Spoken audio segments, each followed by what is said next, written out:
Good afternoon and welcome to TalkSports. It is our Saturday sports special. A warm welcome to one and all. Well, wherever you are, it may be a bit warm, it may be hot, it may be cool, it may be even cold. Well, welcome once again. And as indicated, our program.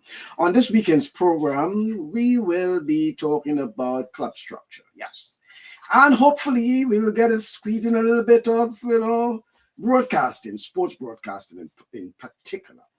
But let me welcome to my program, and probably for the first time in about, 5 years, I believe. It's quite a while, or 3 years, something like that. So my good friend, Mr. Paul Roberts. Paul, good afternoon to you.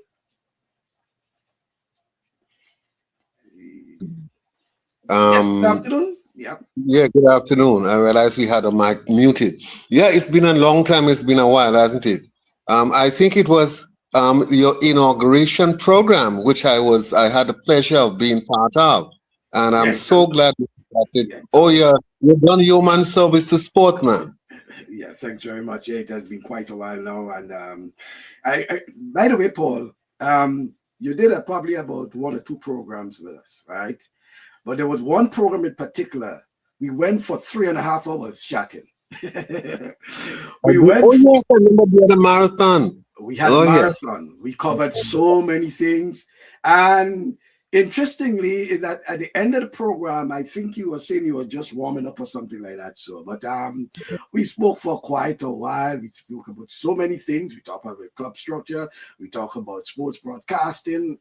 Quite a bit. Yeah. But nice having you again.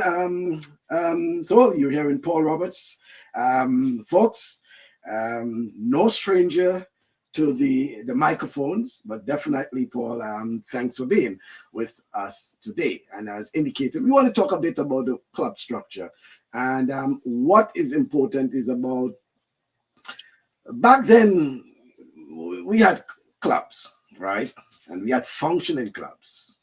And we had clubs functioning even without all the technology and all these things like that. So, but they were functioning, they were operating.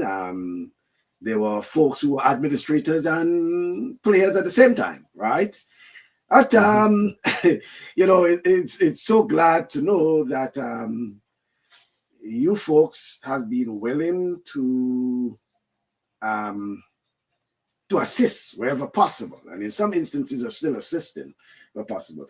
But what is important, Paul, is finding out what are some of the best practices that made those clubs so successful back then and probably could make clubs even now successful. So first, what we'll do, let's talk about the operations of clubs back then. And particularly you come from Atoms, right? Yes. So we had Atoms and Dauntless. So what made those things so successful then? Yeah, well, I suspect it's kind of difficult to really, especially as you're juxtaposing the yesterdays on to the todays. And it's almost impossible to do that, because don't forget, Mike, we were a volunteer society in the 60s and the 70s there. This is what we knew. In fact, I made the national team over and over and over since the 60s. And when we made the national team, we had to contribute half of our salary for a month to be able to go to St. Vincent, St. Lucia, Dominica, wherever, to represent Grenada. So it's a woefully changed system where now the basis is money. All the clubs are making noises about money. We had a kind of, if you want to call it volunteerism, I think that's the word. But it was more than that. It was a pride in one's area. Like I said, particularly sport, it was fundamentally confined to, in fact, the community. Like we'd find, that's why Victoria, places like Hurricanes, because of the close-knit nature of the society, they were the tip-top in football during the 60s and 70s. We had the St. John's Sports, because there was such a tightly knit system. That's why our St. George's group, probably about 8 clubs, but we weren't that tight. So we had much more in football, but we had less in bringing together that community spirit. So that's one of the major areas which we had yesterday. And comparatively speaking, today it's impossible because we have what do you call it? I think the scientific name, Mike, you always call it migratory cultures now. Is that it? I can't remember the word, but basically it was saying that we have no communities now. The communities are migratory, meaning that someone who is from the St. John's area then works in St. George's, spends most of his time in St. George's. So to get that feeling of belonging from the St. John's community as it was before, it's well nigh impossible. And those are two other major areas. The other very important one, which I can probably mention here, is that yes, when we look to, in fact, the monetary compensation or the monetary help coming via the sports clubs, coming from the business community, what we found is that the majority of sports people were at the helm of many of the big companies in Grenada. So you had in W. Julian, you had people like Sandy Taylor, who was at the top, an ardent sportsman who himself represented the country, who himself represented, in fact, his alma mater then, I think GBSS, heavily in all sports. Then we have the situation with Magua St. John's being at the top here, being on the executive committee of the management structure in George F. Huggins and Company, Grenada. We had McIntyre Brothers, we had Jonas Brown and Hubbard, and these people, right, were able to change the contribution, or to in fact accent the contribution that the business community made to sport in Grenada. Apart from that, in the 60s and 70s, not very much politics came into it, but we had somebody whose eye teeth was broken, right, in sport, becoming a minister. We're talking about the minister Roy St. John, who played a tremendous role in pushing sport as, in fact, a ministry. In fact, I think that was the first ministry of sport under the Erigeri administration, and he was, in fact, the first minister of sport, if my memory serves me right. So you see, we had a perfect storm, Mike, and I don't think that perfect storm can be really, copied. So what I was saying, we cannot compare. It's chalk and cheese, what we went through yesterday, based on what is happening today. So it means that something must be done. And here's where the Ministry of Sport, and in fact, your concept of a sports policy came in, but I think there's a little bit more needed than just a sports policy, Mike. Probably more because we'll have a policy, but then the lack of implementation, that's another thing, Right. That's always a problem. But and let me welcome Rudy and Sylvan, my co-host who's in Toronto. Rudy, and good afternoon to you, and welcome. And certainly Edwin Sam, he says a snowy New Jersey. He says good afternoon to you. Paul Roberts, that's Edwin Sam. Yes, I recognize the name. Yep. Yeah, familiar name. Yeah. But so Paul, but certainly there are things that I'm certain that you believe that that was successful in the 60s, 70s, and 80s when these clubs were popular. That you believe there are some things that can be done now and could be successful even in the current situation, because as you rightly agreed, since then, when we did the first program, we have more teams than clubs. But you believe that having clubs and proper club structure is more important than teams. Well, yes, I mean, if you use the yardstick, if you use a measuring cylinder against international, club development. But I mean, we have to be realistic. We 110,000 of us here, you have a business community that cannot generate much more than $5 million in extraneous expenses to be able to put into sport and other institutions, whereas other people have billions. So we must understand that and that has to be a number one priority. We've got to think. We cannot, like we've been doing in fact, this is what we've been doing in football, is trying to copy the international world of football. We can't. It's 110,000 of us, 6,000 footballers.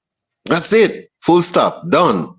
We have, maybe 4,000, if that many, contributory businesses to sport in Grenada. So we do have a major problem. So we basically, I'm arguing here is that we cannot take what we experienced, because we were just a perfect storm. Everything happened right in my day, and I'm looking at it today. It's very difficult for the sport clubs, for instance. There's very little you could juxtapose here now and say it will work. What has to happen is, because let me bring you the reasons. One is that the sport generally, all sports started in the community. That doesn't happen in the country now. No, those of you who've been grabbing this as a permanent belief, eliminate it. It doesn't happen again, simply because of the nature of the change. Soteres comes to St. George's. St. George's goes to Soteres. Victoria, now Hurricanes, one of the biggest contributors to particularly football and cricket in the yesteryears, are now, part and parcel of the Grenada Universal community. So the answer I see is that what happened naturally before has to be legislated now. And here's the kicker. I am suggesting that the Ministry of Sport, oh yes, you have a sports policy and that's nice. And I must tap you on the back, Mike. You work hard like hell on that. But implementation is the problem here. And that would have been a major problem, simply because the circumstances are so completely different, in these times. So I was recommended that the government of Grenada and in the Ministry of Sport must deal with legislation to solve the problems that we solved yesterday just by volunteering ourselves. There's no volunteerism in sport again. Forget it. Nobody's going to volunteer, period, their time in sport like we did in the past. Like I said, you all might remember the problem with my socks. I couldn't even afford a socks to even play football, because half my salary, 3/4 my salary, went in preparing to represent Grenada at the Windward Islands tournament. I had to pay for a ticket, right, to go to represent my country. That you don't have that. People look nowadays, I suspect that sounds like madness to y'all, doesn't it? Okay, so what we have to do now, we have to legislate that. And I suggest that the way to get that problem solved that we had so easily yesterday is to identify probably about 10 businesses. Let's just argue Hubbard's, which has the means, Julian, Huggins, let's say Grenada breweries, and about 4 or 5 others. Name them, the Ministry of Sport names them and say, listen, guys, here is what. If you will put $100,000 in sport, what we will do is make it worth your while in tax deduction at the end of the year. So what we're doing is forcing the business community to contribute to sport, and without realizing it, we're going to be sort of getting them to go into the areas which we went into. So if they do that, $100,000 in sport, and I'm not talking about any specific one, we would have a situation where, like we did in the past, we had to go to the primary schools. So you want to have the best. Huggins, George of Huggins and Company, Grenada Limited want to have the best in cricket, in football, basketball, athletics. So they would put their $100,000 in looking for the tomorrows of the sportsmen. That in itself would kickstart a nice competition among the business community. At the same time, the Ministry of Sport will play that role of agitating and pushing the development of sport. I think that is where we have to start, because we cannot duplicate what we had yesterday. We were just a perfect storm in the 60s, 70s, and early 80s of sport in Grenada, and it could never duplicate or replicate itself in the today's. That's my thought pattern. Okay. Rudian?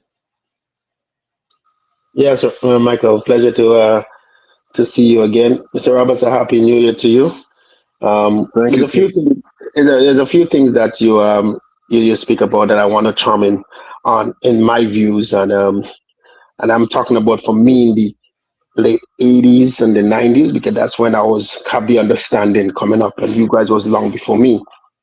And part of it too is at the time, in the community, um, what we have was sports, and that's what really keep the community together, with the cricket, basketball, especially in football and local football, Community sports, um, right? Yeah. community sports. That's what we had, and so you look at today. What we have today is we didn't have those things yesterday.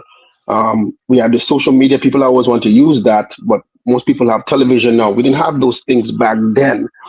Even growing up in the 80s, a lot of houses didn't have no television, so all they have for the youths was to go on the field to play. You go to school, you come home, or in the morning you get up, you sweep the yard. There was a process for us growing up, but there was a community, organization and community come together. I remember the days at the Magna College ground where the community would come out and play cricket. Everybody, man, women, child, everybody coming out and playing cricket. We have a good time. We still have the local football. So those things is no longer there, but a few things we have. The mindset of the people then, they're no longer around. And so those who are there have a different views.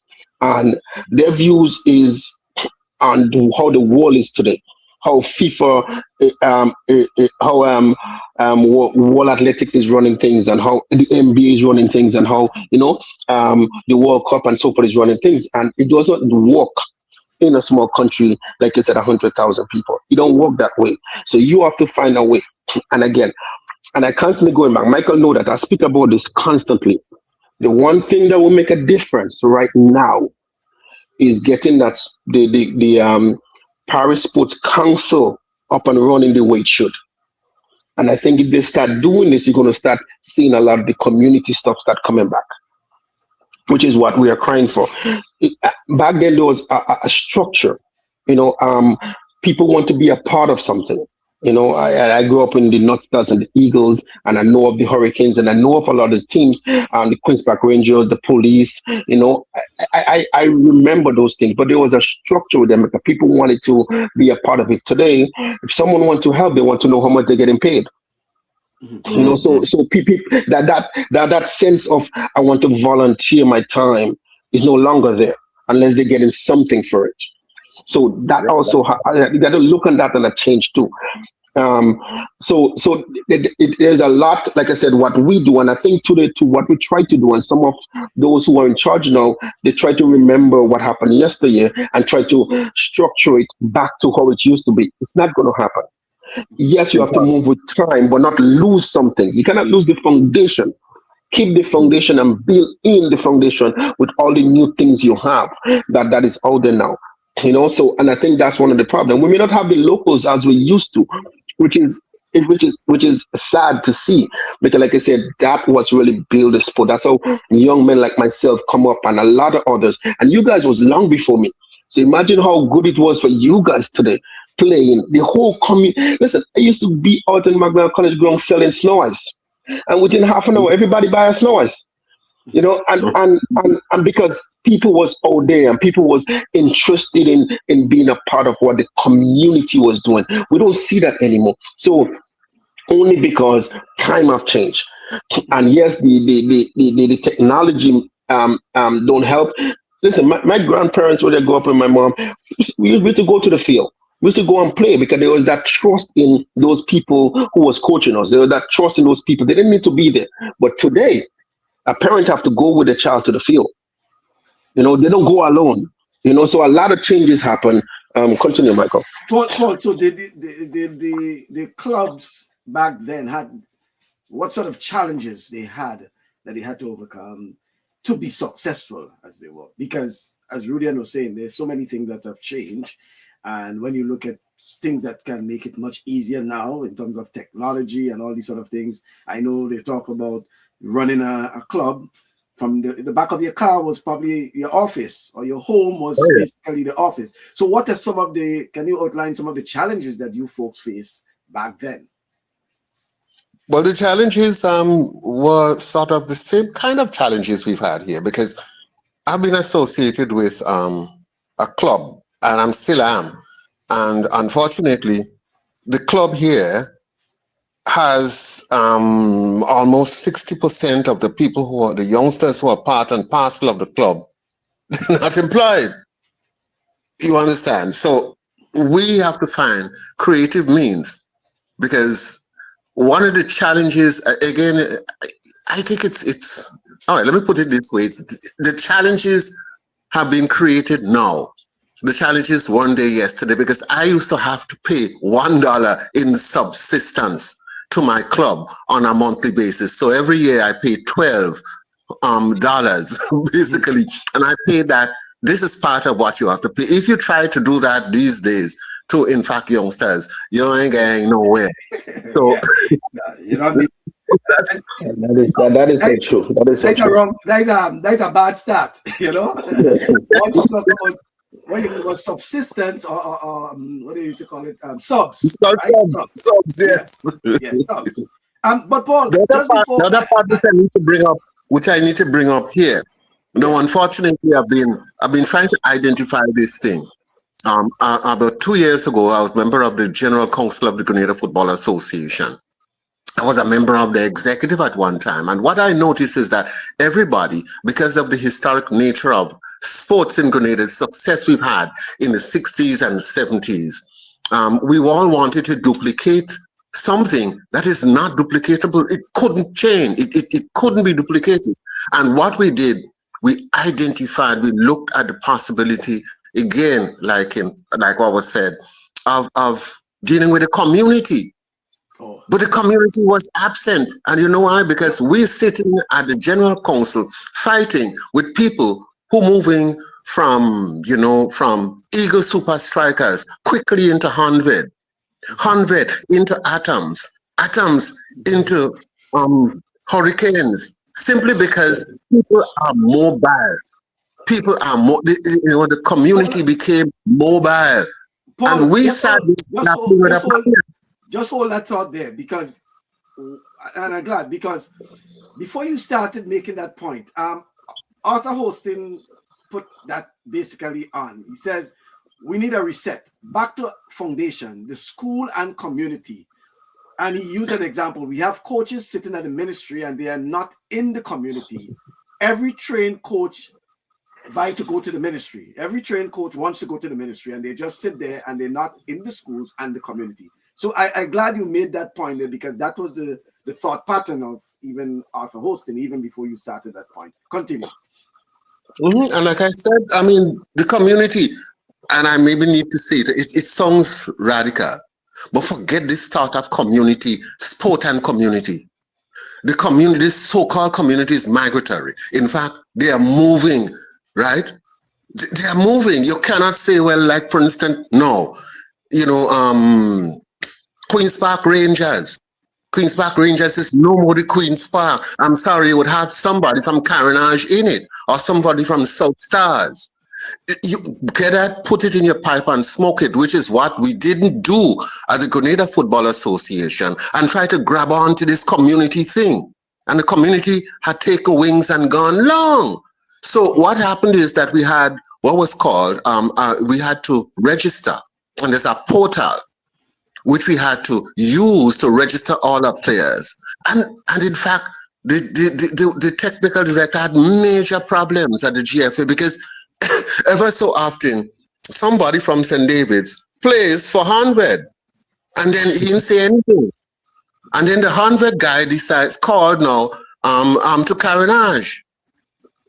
And it was all haywire, but we still kept this anti-K, well, it's not anti-K, this is a modernized system which couldn't work in Grenada reality. And this is where we are at this point in time. I think football is a very good example of how we still grab a hold onto this community joke.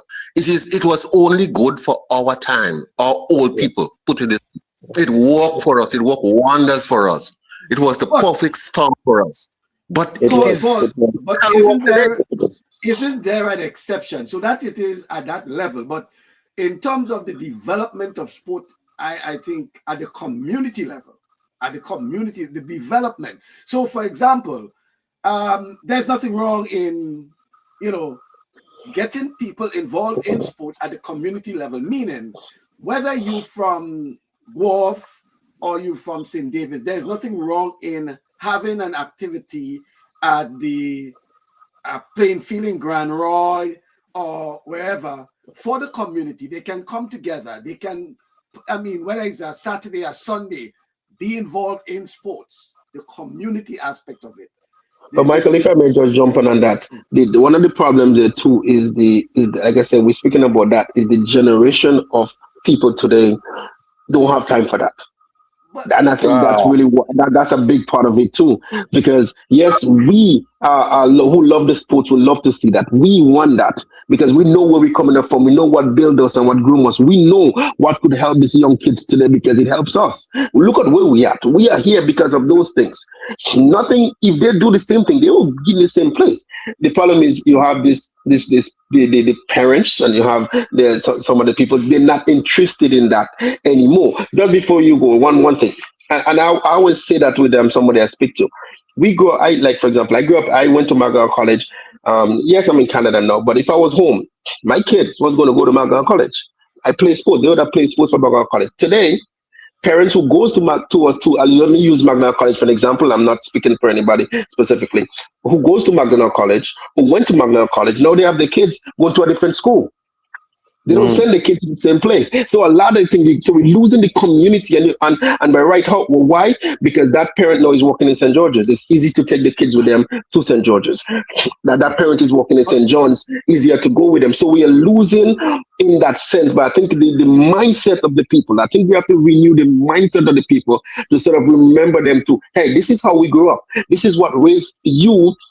The same thing could happen to your kids and to your generation. Are there exceptions? Arthur is saying, but it's working for Hurricane, Paradise, and St. John Sports, right? Hurricane, Paradise, and St. John Sports. So probably they would be the exception, because if in terms of Paradise it's working, in terms of St. John Sports is working, Hurricane, and probably some others. Yes, the Hanved, the Queen's Park Rangers, the Coronets, etc., may not be the perfect fit because of. And we're talking about 3 teams there that actually from the outer parishes, right? We're talking about Hurricane, which is from St. Mark, Paradise, St. Andrews, and St. John's from St. John, right? So you're talking about the urban and rural grouping operating differently. So there might be a bit of argument in terms of, yes, but it's working in some aspects, but it's not working in others. And I could understand your thought pattern, Paul, regarding the Hanvet, for example, because that was one of the problems I know. It was called Super Hanvet. Kenton Fry Roberts, the late Kenton Fry Roberts, faced with Hanvet, having players and losing players, and hard to find players within that community, because Hanvet itself is in Tong, right? The street, Grenville Street, St. John Street, that area there. So you'll find guys coming even as far as St. Paul's or Grenada to play for Hanvet, and so it's a bit of argument. But Paul, the question is, but the statistics, Mike, statistics. I mean, you called 3 clubs out of 40. Yeah, but yes. Deal with the facts. Yeah, and I'm saying, but here's another part too. It's a serious Is this club? That's why I recommended that. That's why I recommended that government has to institute that talk in the absence of the community. Government have to say, hey guys, the business community, I want you all to step in, because it cannot happen naturally. It will disappear. Hurricanes could disappear in a while, that community spirit. You know that. You see the movement. It's just time. Yeah. But Mr. Roberts, let me ask this question. Those 3 clubs that were just called, Paradise, Hurricane, St. John's Sport, are they running the way that it used to be? Or is there a difference to it? Are we seeing the same support as they used to be even in the 80s? Let's just use I'm not even going all the way back. I'm not sticking with the 80s. Is it the same support that you are seeing today as it was back then? No, it is. It work on a kind of business model, particularly in the St. Andrews area. It work on a business model, a serious business model, not a community model like we had in the days. It was about the people in our area, your auntie, your nene, your everybody else. They would come out, they would be part and parcel of the contributory factor in developing that area and as such the club. This is what happened in my time. No, it doesn't happen that way. It's more business oriented. You get a sponsor, the sponsor believes in you, the sponsor puts money in you, and you are able to build from there. Based on the business model, you would have people in our community being loyal to that community because of the sponsorship and the support they've had from the business community. That is why I'm saying that let's start from the beginning right now, because we identify the problem and identify the solution. Let's ask the government of Grenada to pass a bill which says they will allow the business community, 5 in the first case, maybe 10 later on, to really make a contribution to sport generally in Grenada and, give them the tax rebate. I think we will see a quick kick in the behind for sport as we know it in the past. Because there is something in the sports policy in terms of the rebate and thing, but I'm not sure if it has to do with the sponsorship. I mean, allowing the if they have players, national players, giving them the time off, all these sort of things. But these things can be tweaked, to what you're talking about, because I think it has more in it when you in terms of proper club structure, for example, because that's something I want us to get into, where we have more teams, because you talk about 40, Paul, but remember, out of that 40, how many are functioning clubs? Functioning clubs. Right? Functioning clubs. And that is what I want us to gravitate, because you came from somewhere where Atoms would operate not just football, but there was a cricket segment, just like Dauntless, because as late as probably the 90s or whatever. We played everything. I high jump, I pole vaulted. I did everything. I played basketball. For Atoms. Right. So that is what I'm trying to get at, Paul. That is the sort of structure we're looking at and we're hoping. And I'm asking you whether you think that sort of structure back then, where you had a club as Atoms or Dauntless or whoever the others were, where they had various sporting disciplines, football, cricket, basketball, track and field, and even now where you can add other sports, right? How do you think that's a good fit for now? And especially when you're talking about the assistance, where government could pass a bill or probably tweak the sports policy to give assistance to sport to business communities. Do you think that sort of structure is very important for the sustainability of clubs in our current time? Well, it is, but like I said, it has to be legislated. I mean, you must do the research, in fact, and you started halfway again by that sport policy. You must be able to identify that a sporting club, in fact, this is what you want to build. The Ministry of Sport wants to see, right? If you want to call it the new move, then it will take $100,000, let's say. So you want to redo 100. So the Ministry of Sport says 100. Hey, this is a group that was there, maybe 5, 6 of you all. The name of it is 100, right? Through Huggins, we will give Huggins $100,000 worth of rebate if they would have a netball team, if they will have a cricket team, if they will have a table tennis team, if they will have a football team. So in fact, what you're doing is saying to the Ministry of Sport, is saying to the business community and the organizers of that specific club in that specific area, this is what you want to be. Here is $100,000. This is what we want from you, and it's legislated. This is the point I'm making.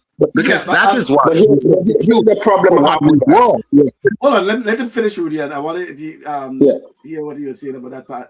Yeah, I'm saying that this is how what happened naturally because of the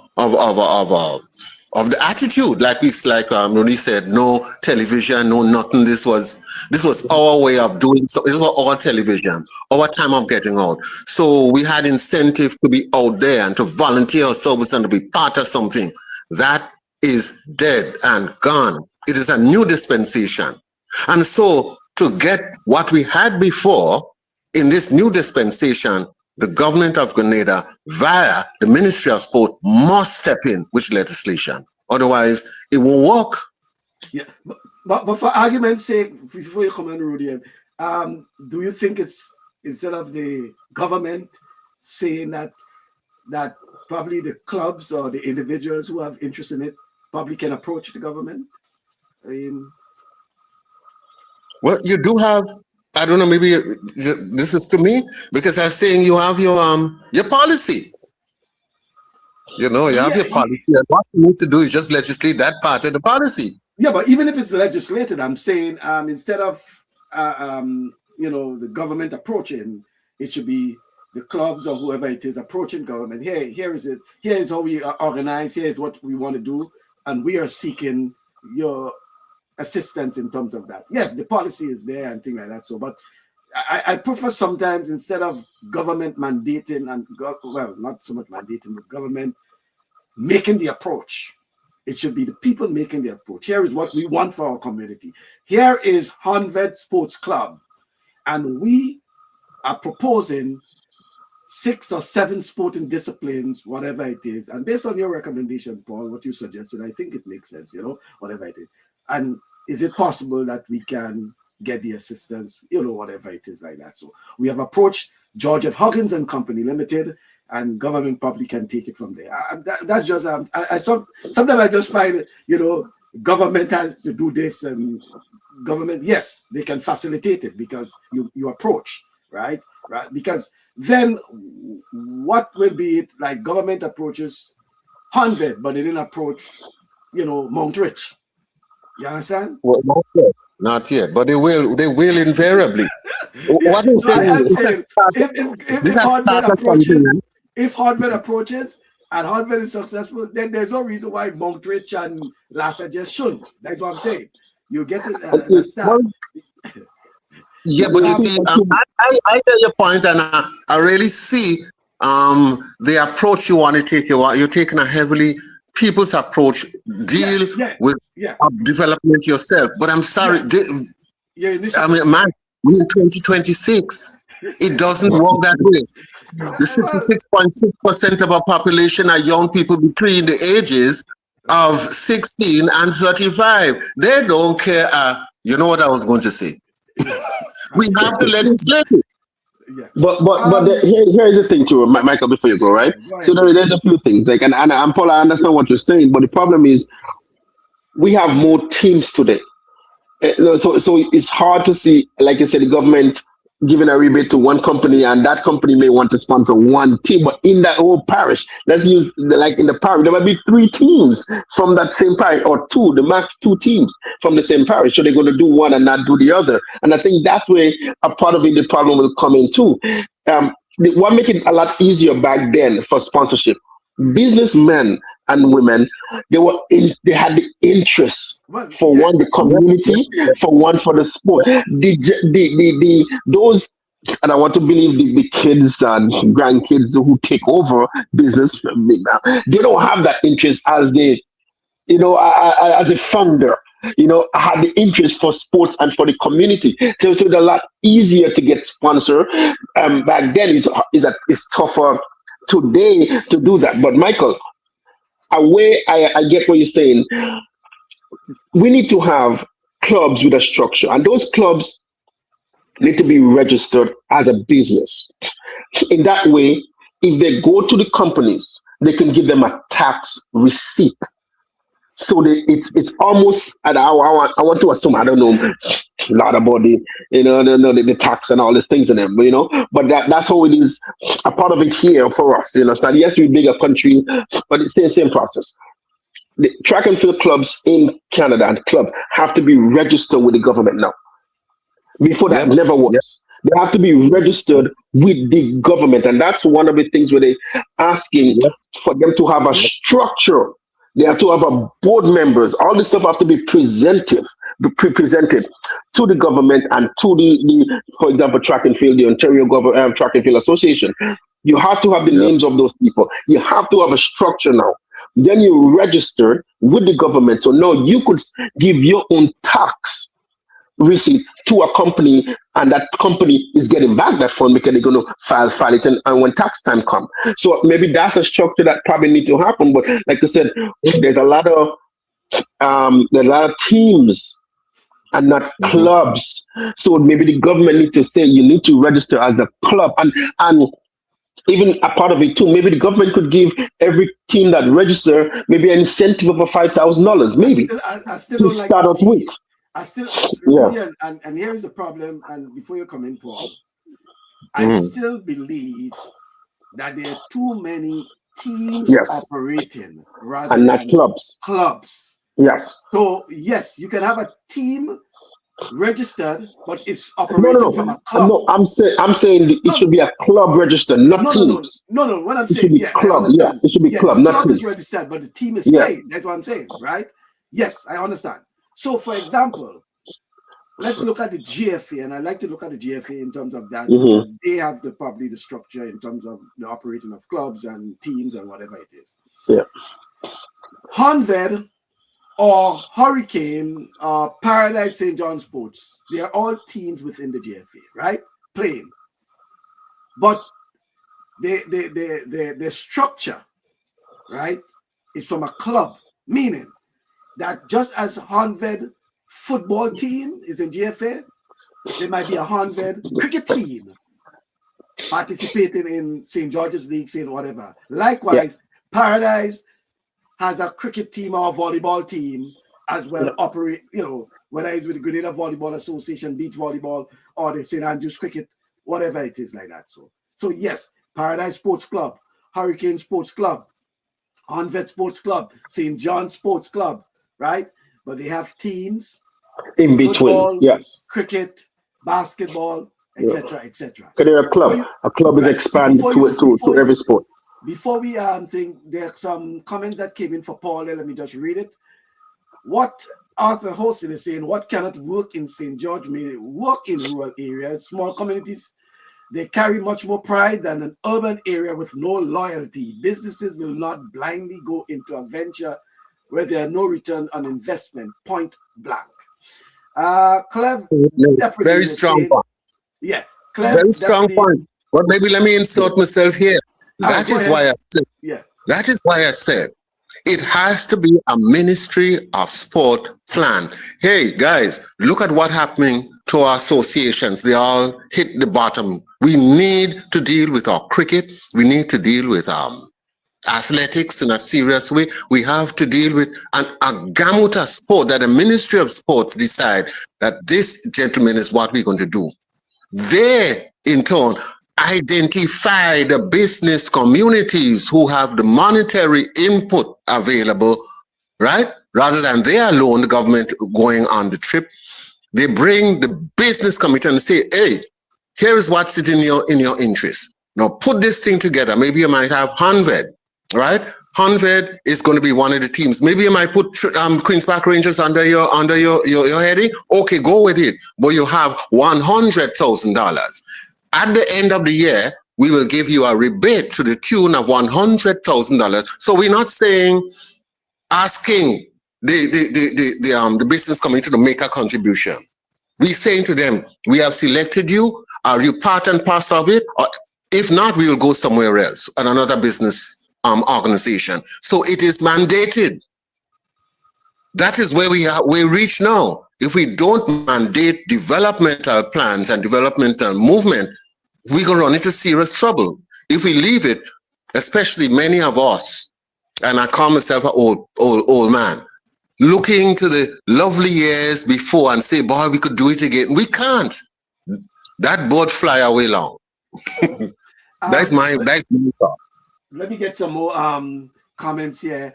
Clef Deputy is saying, refreshing to hear Paul on your show this afternoon. Pithy, prudent, informative, sound, enlightened discourses and discussions fly aimlessly like bamboo kites in high winds for lack of study, MacBook. Structural changes.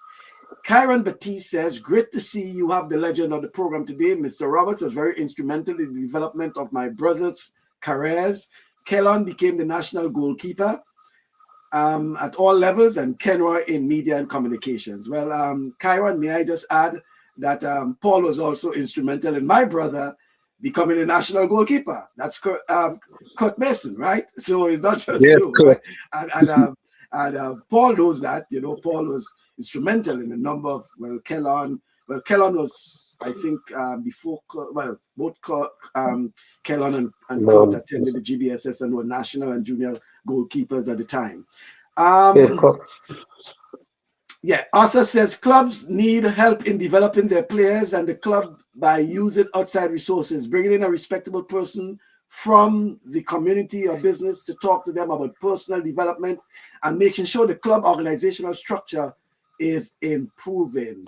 Cleve says, we fail when someone will hear the names of Paul Roberts, Ashley George, C.K. Sylvester and asks, who them? Well, you know, and I glad you mentioned C.K. Sylvester because we have a lot to talk about C.K. Sylvester probably in our future program, because when we talk about sponsorship, it was C.K. Sylvester, an independence agency that at the time was sponsoring 3, 4, 5, 6, as many clubs or teams as possible, right? I'm not sure if that is the norm for independence agency or whatever it's called these days since after the passing of C.K. Sylvester. Karen says it's incumbent on the clubs to continue developing their players at all levels. That's where proper structure comes in. But the reality is they need support, especially newly formed clubs. And Claire said, today, mediocrity earns you a medal, showing up monetary fringe benefits, not in Paul days. And Gordon Julian, thank you, Gordon. He says, blessings to all and happy birthday to Mr. Rudian. Oh, and God's continued guidance and protection. Is it today, Rudian? Yes, it is. It is today. It is today. Thank you. Today. Happy birthday. Today is the day. Thank you. Thank you. Thank you. Yeah. Happy birthday to you too, guys. Yeah. Thank you. Thank you, man. Thank you. Right. So Paul, you know, and Cleve spoke about the whole issue, and I know CK, you mentioned it briefly at the start, you know, like, and that sort of, and I think Rudian also passed on it in saying that, okay, so CK was dead, but then who took over from CK may not have that sort of, you know, the drive. Yeah, the drive as the CK. Yeah. CK will be a sponsor, and not just a sponsor, but he's a supporter, meaning he will find the time to be on the sideline or wherever it is to support the team that he is supporting as well. And if I may put on, add something that may cause some problems, Michael, but this is our show. We can say what we want. Some of the people too, who might be in some position, don't have the drive of some, and they get in the position to get to be in there. And those who really have the drive and who cares and who want to move some things never get the opportunity. And sometimes some structures have to change the way they look at certain things. You have to find people who really care, who wants to drive, who wants to push something forward, and not just put somebody there because of the education or because of something. And I think that's what killing a lot of things today, not only in sports, but in everything, in business, in everything that we're doing today. Things have to change. Those who have that drive, put them in a position, let them drive the vehicle forward, because some of them who's there is a backward movement. So I really want to say that on that point. Yep, very, very strong point there. Because you see again, and maybe I need to put a little bit of a history into perspective here. Yesterday, you talked about what we had, and we all this God Almighty club structure. But what really is club structure we're talking about here? In my day, Johnny Steele, one man, One single human being was in fact the president, general secretary, and it all of atoms, and the thing worked. Magua St. John was the big man in what was again Dauntless, and it worked. You remember Papa Plug, what's his name again? Yes, it's a Smith. Yeah. Mr. Smith was the man in Hanvet. It all worked. So we had a one-manism situation when the thing worked. I am saying we got to look at what we say is our club structure. We've been handed down something from FIFA which says, hey, this is our model. But that is not what has been happening, that's been working for us, in the last 20, 25, 30 years. But Paul, why are we adopting that? Do you think that one man thing can work in this I'm saying that it was a one-manism kind of thing which worked. Right. But what we ask now for, to make a club structure, attuned to an international club structure, is that one, a president, he must have a vice president, he must have a general secretary, you must have a finance person, plus you must have somebody in the medical field who will help you. And in fact, we in our club, right, started to look at the St. George's University School of Medicine as to identify a doctor who would be able to put his name associated with the club so that we could pass for funds from FIFA. I'm saying that's how silly it is, this so-called club structure system today. We must understand we culturally go back to cultural norms, not necessarily one-manism, but it's impossible to have 5 people run a club in Grenada. Let's face it. But the problem is the foundation. It was a foundation that's no longer there, and we talk about having stuff that we can go back and watch the app guides and those things. And you see, nobody write anything down. Nobody asks questions. Nobody sit down with you, Mr. Roberts, and ask those questions. None of the young generation people today who wants to be in a position never sit down. We have let me use Mr. Patrick Simmons for an example. Phenomenal Minister of Sport. Who sit down with him and ask him any questions? Who sit down with anybody and ask any question? We have, listen, yourself. And how many people who are in broadcasting now come down and ask you some questions or sit with you and ask you that? Those who are there now, because to some of them they feel, well, I know what I know, and I don't need to come and get help. I don't need to ask. Listen, everything for us is like school. We have to go to the teachers who've been there, who've been through it, for us to learn, for us to be where we are today. And I think that is what missing. Nobody go to call up Michael and say, hey, Michael, listen, I need some tips. I'm trying to go into this thing. Here, call Mr. Roberts. Mr. Roberts, I need some tips. I want to see that they don't do that. So that foundation. So everything you have here, Mr. Roberts, may die with you. I hope you could write a book or two and with some of the stuff in there so that it's there for generation to come, because a lot of times that's what a lot of things is missing. We're losing a lot of our former players, and not losing them in terms of death, but losing them with their name. Their name no longer. We don't hear the names of those people in the communities no more. The great athletes that when people come to, we don't hear about them anymore. And I think if that's instilled in the young generation, of this person here used to do this, and this person used to do, and this person played for the national team that went to your school, that sit in the exact same chair that you're sitting in now. A lot of these things don't spoke about because there is nothing written down, there is no photos, there is no nothing today. And yes, and Michael and our team is trying to get this thing together and put it together because it's important for the future, for the youth of Grenada. It's very important, and it's good for us too, so that we ourselves remember. We ourselves could remember, hey man, this is good, and it fire us up to go out there and maybe give a hand or maybe speak to something or say something.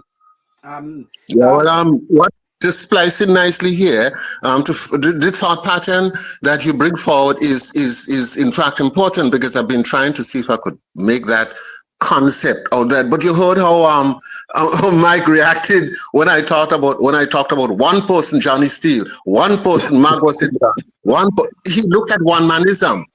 What is it that I'm talking about, right? I'm talking about that is what happened yesterday. Yeah. That is what happened yesterday. Yeah. If we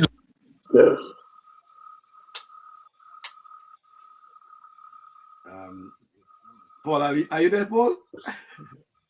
I think we lost the I think audio. we lost his audio. Yeah. I think we lost this audio. Right. But let me just get to so Yeah. so pleased to see the let me the legendary Mr. Paul Roberts, who I was blessed to see in his glory. Thanks for showing your presence in this program. How lucky we are to have you. That's from Gordon Julian. Michael Chauvin says, with the formal launching of the parish and the National Council, well, that be the sports councils, how much can this council assist in strengthening the club structure in the Tri-Island state? And Arthur says, but Hurricane and St. John Sports always had a club structure, while Cuthbert Peters was manager. The club structure is what have these rural clubs still going, especially St. John Sports, 100 years old. Wow. Oops. Yeah. While Cuthbert Chuff Peters was manager of St. John Sports, it was a club with structure, right? So it's a club with structure. Yeah. So But Michael, if we go back to one of the comment where you talk about what can the parish sports council do, and I think they can do a lot. Even going back to a bit of what we are talking about, and a bit to what Mr. Roberts was saying, is that if they have maybe the funding in the sports council, going back to the same thing I was trying to say, if you start them out, but they have to have a structure. We say that over and over and over again. They have to be a club. They cannot just be a sports team. There must be a club, and if they identify themselves as a club, then they can go to the parish council and said, here is our club. This is what we have. This is the teams we have. This is how we do. This is how it run. This is the board members, and then they would make that decision and say, okay, we can start you with a 5,000. We can start you with a 3,000 to start things going, and then they can monitor you as things going. And I think that's what the parish council can do.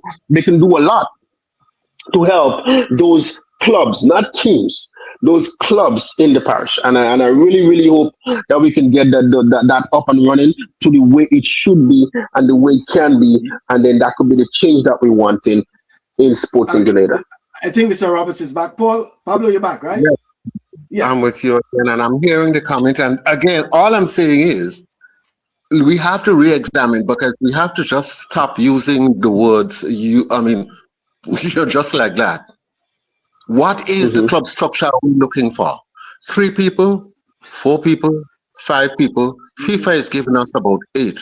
And they're saying that you must have this club structure in order to access our funds. I am saying it is not culturally normal to have 5 people, participating in teams.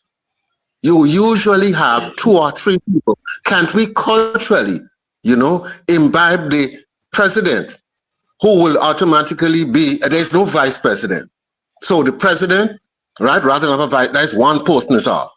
Then you have the next one who's going to be the secretary and the treasurer. Right, secretary, treasurer. Yeah.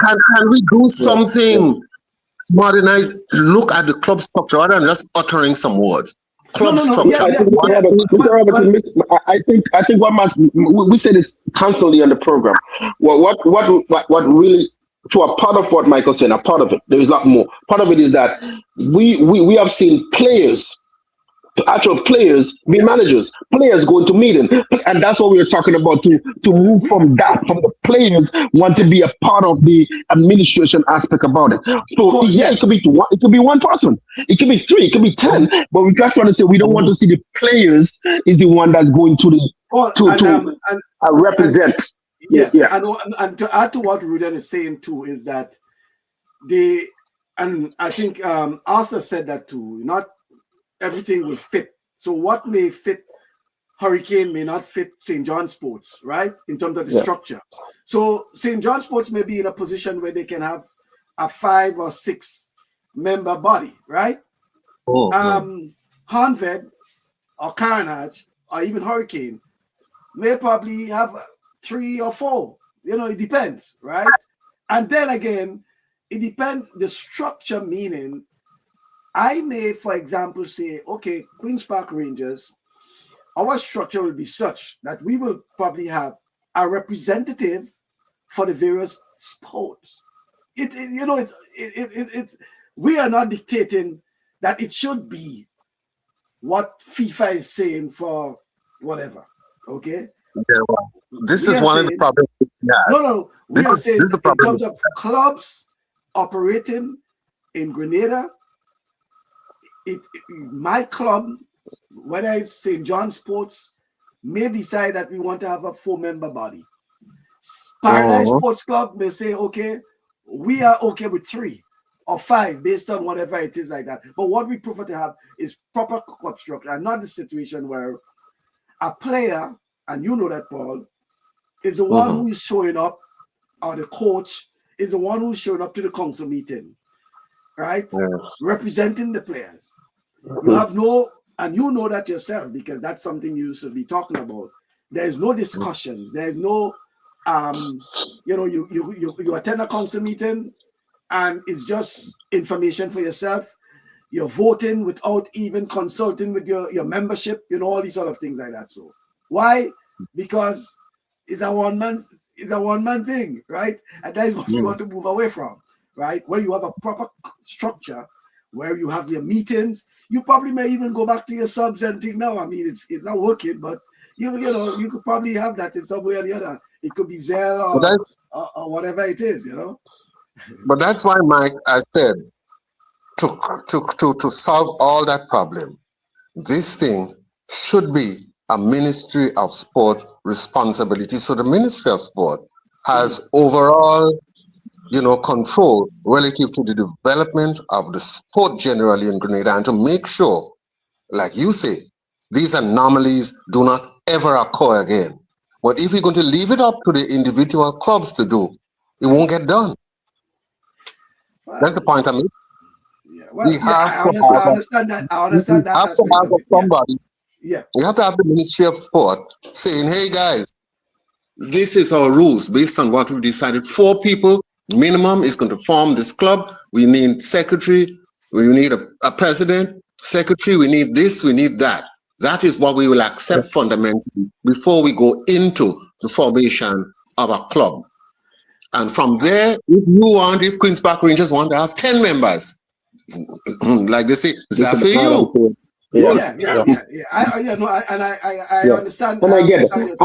And coming back with the funding part about it, and again, and that's when we talk about the funding part, where now the Ministry of Sport will say, okay, now you have a structure, you have something in place. Now we can give you something. Now we can support you. Now we can help you. Now we can do this. And I think that's what you're coming with, Mr. Roberts. Yeah, exactly. Right. Exactly.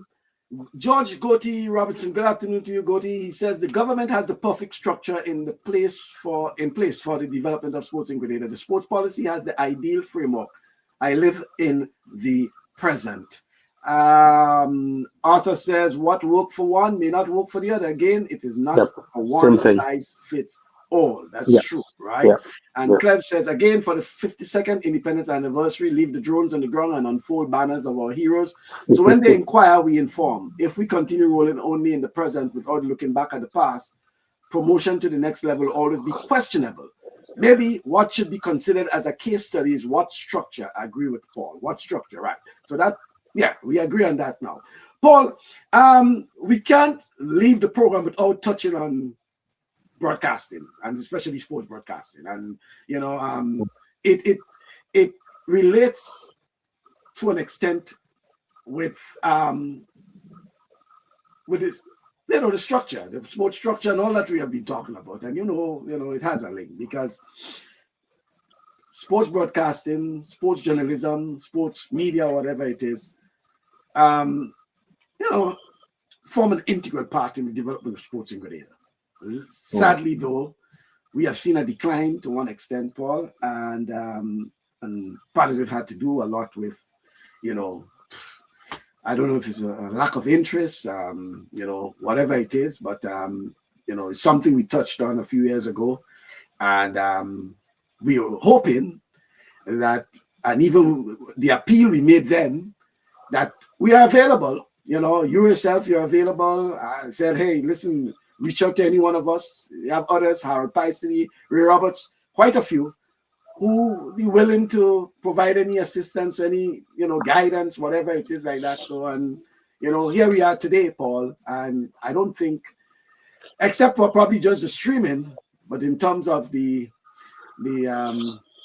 what we can say, the media houses themselves, in terms of the broadcasters, sport broadcasters, who can we point in Grenada right now as, hey, that's a sports broadcaster or sports journalist, or etc. Are you? I don't want to use the word disappointed, but are you concerned, Paul? Yeah, well, I mean, I'm slightly amused because I've been hearing some commentary, and in fact, it goes against the grain of everything that you know, a guy commentating basketball, and he says, and he's bouncing the ball down the left-hand side of the field, and he didn't know the usage of the term is dribbling. A guy doing a boxing match, and he said, oh, and he gave him a roundhouse, and it's an uppercut. The problem is that is the problem. No one knows, and it's an amusing, exercise to hear the commentary, particularly in athletics. I mean, I sit and listen. I say, oh my God, yesterday people probably, but maybe this is a new trend. You say anything, do anything, get the excitement going, and I must say, the excitement is going. But the accuracy of commentary is absent, and I mean, who am I? Who says the old adage of what is a roundhouse and what is a dribble? That sort of thing. Dividing up the field, into quarters to be able to deal with your commentary. All of that is gone. So what do I do? Except appeal to people like you, Mike, to come on down and give some classes, to people who do the commentary. But what has been happening is quite a number of individuals who have the gift of gab has been used on air by just about all radio and TV, particularly television stations. And I noticed that one, which is kind of annoying. Guy describes totally what a guy does with the bat or the ball. And what he's describing is completely different to what you see. And this is the anomaly that goes on an ongoing basis. And I don't know what can be the correction unless we decide to formulate a commentator school. So myself, and in fact, a couple of individuals, including young Batiste in GBN, was going to, in fact, make a contribution towards developing a couple of professionals to help with, for instance, cricket commentary, athletics commentary. In fact, Jason Skeet was part and parcel of the group. What do we do with a netball team? Because there's certain things, basketball, certain words you use which transmit, internationally, a sort of indicator of the sport that you're dealing with. And I don't know where that went, but maybe that is what we need at this point in time. But it's been very amusing from my perspective after so many years to listen to that. I crack up.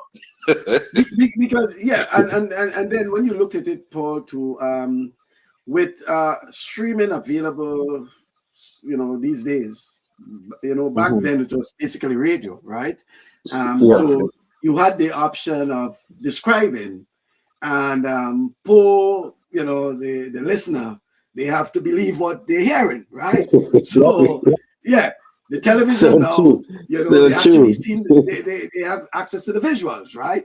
Yeah. And so Mike, and you know who that is. I'm not going to call any name, remember, and we know about it. This commentator, our friend, our mutual friend, and he's commentating, and it's Trevor Tweets. Trevor Tweets backs off, and he throws a roundhouse, and we look at him and he said, "Hey, watch, there's an uppercut." He said, "Forget that, man. Who gonna know what he threw?" Remember that? Yeah, that's what I'm saying. No names. Please, no names, but yeah, that's what I'm saying. With radio now, you can afford to, you can say whatever. Because, you the listener is at the pity, right? Because they're listening, right? And you say anything, and that goes, right? Now with television and streaming and things like that, so you have to be very particular with what you're saying. Accurate. Because people Very are accurate. Yeah, they're saying, right, and very accurate and knowledgeable as well. And By any chance, Michael and Robert, do we have any broadcasting school in Grenada or courses or classes or anything to that knowledge that you know of? We don't, not that I know of, and we've been trying to push. And this is my opportunity attacking Mike. I tried to get him to come back here for about 3 months a year to to work on courses, and he refused. No, not really. I mean, Well, I mean, I wish I could I'm have done putting that, in but the I hot can't do it. spots. No, I can't do it. Yeah, but the thing about it, and sometimes it has to do with the effort. You have to have people who have the interest, Yeah. because for many people, and Paul, you know that if you operated, you manage it, you own a radio station, so you know that people are, the young one in particular, they are more interested in being on air. They want to be Yeah, what they yeah, call a DJ, not an announcer, a DJ, right? yeah, yeah. So all they want to do is come and spin music, as they would say, because when they go to the party, the folks who, as they say, spinning the music probably has a gig on air, right? So they want to do that too, and they want to come and spin and talk over the music and, blah, blah, blah, and things like that. So But Michael, it's hard enough for you to find young people in particular who may have an interest in sports media. And when I say sports media, whether as a writer, as a broadcaster, but I'm someone who's going out, whether it's a Saturday or a Sunday, to watch a football game or a cricket game, and then coming back to do a report, to write up a report, with the details and all these sort of things. You did a post-match interview, and you have, as we say, you have clips or you have quotes, these sort of things like that. We don't have these things these days, Paul, and but that is but a big part of it too. A part of it too, Michael. Someone always said this to me constantly. Said, "Out of sight, out of mind." So if it's not there, like in a class, if it's an after school, if it's a weekend, if they don't have nothing in structure in a sense, and now we come back to the structure thing again, or in Tom CC or anywhere, if they don't have courses like this, then it's nobody want to be a part of it, right? Well, there was a media. There was a Tam CC, by the way, just to correct there. Tam CC had a media course. I know it was in collaboration with the MWA some years ago. I'm not sure if it's still. Folks like Mikey Hutchinson, all these guys graduated through that sort of thing. But that was just a media course, right? But one of the things that we have, and I mean, the media thing is a broad thing, right? And Paul will have experience in terms of that, because not just as a sports broadcaster, but, dealing with broadcasting as a whole. But the interest here and our program is dealing with sports in particular, sports broadcasting, sports journalism, sports media, whatever it is, because we have seen in the issue of whether it's football, whether it's cricket, whether it's track and field in particular, and we into the track and field season, we getting ready for like intercall, and followed in terms of major sporting events, intercall followed by the Carifta games, and we'll ask ourselves, who are the local track and field commentators that you can use for a broadcast as intercall that has not just local, but regional and international appeal? And in addition to that, who can you use as a local sports broadcaster, commentator, analyst, track and field analyst for Carifta games, to be on a Carifta broadcast panel, right? That not just for local, but international, right? These are the sort of things you ask. And then you have to scratch your head and say, at the end of the day, the organizers or the host broadcaster or whatever may have to opt for getting someone outside of Grenada, because that is where you reach. But Mike, just to put a full stop, MWAG. What's the role of MWAG? Is it just what is that, a trade union? Or is it something? It's registered as a trade union, but it's not just a trade union. Yeah. Well, exactly. No, I'm looking at that. Plus, and we have to, I will say something controversial here, and it maybe might create some problem. But this might probably help most of you who are listening to do it, because I've made noises and I've been put down as a troublemaker. We have something called the National Telecommunication Regulatory Commission. That is their terms of reference, you know. Why aren't they having courses? Why aren't they having people who are supposed to be licensed broadcasters? Why is it that people who just out of nowhere goes on air, regardless of where, once here in Grenada, and talk this nonsense and contaminate, in fact, many of our youngsters and our listeners when there is an organization structured for that? You know, NTRC, they have responsibility for the content of the broadcast of all these radio, television, and other stations. That's their responsibility. Plus, MWAG is there for developing their own. Yeah. And I'm sorry, these are two organizations that we should tap into and put squarely, you know, at the foot their responsibilities. That's their responsibility. Yeah. And I agree, Paul. And I'm saying that in the context also of the increasing reliance now on our dependence on sports broadcasting, because we have so much facilities now, and some of them being upgraded to the point of lighting, so that most likely we'll have more sporting activities, right? And therefore, it may come to an extent where you have probably more broadcasting opportunities, I should say, for broadcasting, right? So whether it's basketball, whether we're seeing now the upgrading of so many of those basketball facilities, whether it's at Grandance, whether it's at Grenville, you know, and all over they are doing that. So, and we know they play a lot of basketball in the evening, nighttime, right? Paul himself was not just a basketballer, was a referee and all of that. Okay. So what we may see sooner or later is the need for probably streaming or broadcasting of more of these sporting activities. Cricket facilities are being lighted. So Progress Park, for example. So we probably may have more cricket, more football, etc.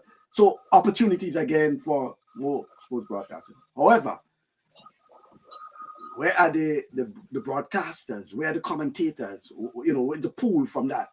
So I am saying that probably is the right time, right? And I know you like to use your phrase of probably mandating, you know, but I would say that for all, but is an opportunity probably through the sports policy for these are the days of the dictatorship. These are days of dictatorship. Yeah, but probably an opportunity, probably through the sports, and there's where I think Michael Sherman made reference to this, the councils and things like that. We have apart from the National Sports Council, we have the Parish Sports Council, where they probably can use that opportunity, right, to tap into folks who, whether it's the Paul Roberts or the Ray Roberts or whoever, that can, you know, assist, for example, the St. Andrews Sports Council with getting a few folks who they probably identify or show interest in sports broadcasters, sports journalism, or whatever it is, and preparing them, you know, over a period of time. And by the way, everything don't have to be in a classroom now. We have virtual. Everyone has a phone, a computer, whatever it is. So it can be virtual, whatever it is like that. But you're preparing these people for activities like that. So at the end of the day, you can say we can identify at least 3 sports broadcasters in the parish of St. Andrews that we can rely on for whether it's basketball, whether it's for cricket, whether it's you know, whatever sporting activities and things like that. So we have Pastor Stevenson Wom, for example, cricket, you know, we have a few others, you know, that, you know, can assist and things like that. So, but again, that's just, we talking again 5 years later and nothing being done, you know. And Michael, you're so right. You're so right about this, because even today, like you said, a lot of stuff now is live streaming. I could be here and I could be watching a sports anyway in the Caribbean or in Grenada. I see something I'm here and you just pop up on Facebook. I suppose happening in Guyana or somewhere, right? So that is there, but they're talking about this is the opportunity for those who want to be broadcasters in sports to practice, you know, to get on there now, and they can, you know, you use that skill and then develop themselves, you know, on those, because everything is out there now. Like, listen, you don't even need no high-tech cameras anymore. Somebody's phone can do that. the type of phone and stuff that they have today. Everybody has the little mic. Everybody, all these things in them is there now. That someone could just take their phone and do everything. So it can be done. So there is no lack of resource for the young generation to come up to say, I want to get into this, and then how do I start it? There is no lack of resource because it's right there in front of them. Like we always say that every time. The phone alone is everything. It's someone's life. Everything is in it. Everything you can do is right in the palm of your hands. Talk about even with going back to coaching. A lot of time, coaches who might be sick could coach right from their bedside. They could just watching it live. Somebody, and watching the coach and doing all this thing. The computers and technology is there for that. So definitely for broadcaster, there's a lot of ways for them to start out, for them to learn, for them to practice on that if they really want to. But then they have to be, again, we're going back to the same thing. There have to be some sort of structure because it have to be something that long lasting, that makes sense, that somebody calling an uppercut a swing, like we said, it has to be done in the proper manner because they have to know the ways of the sports. Yeah. And sometimes people's names too.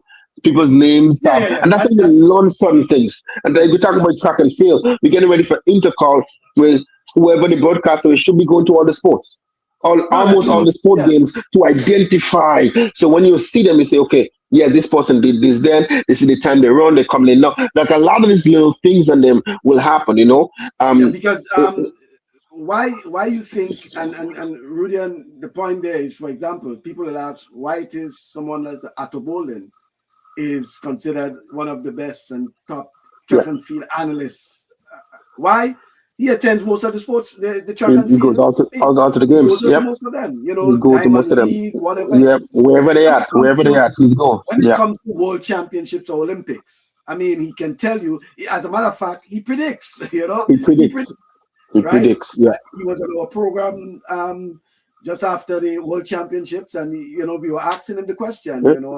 Atto, how did you could have predicted almost 99% of the champions who would have won this race, that race?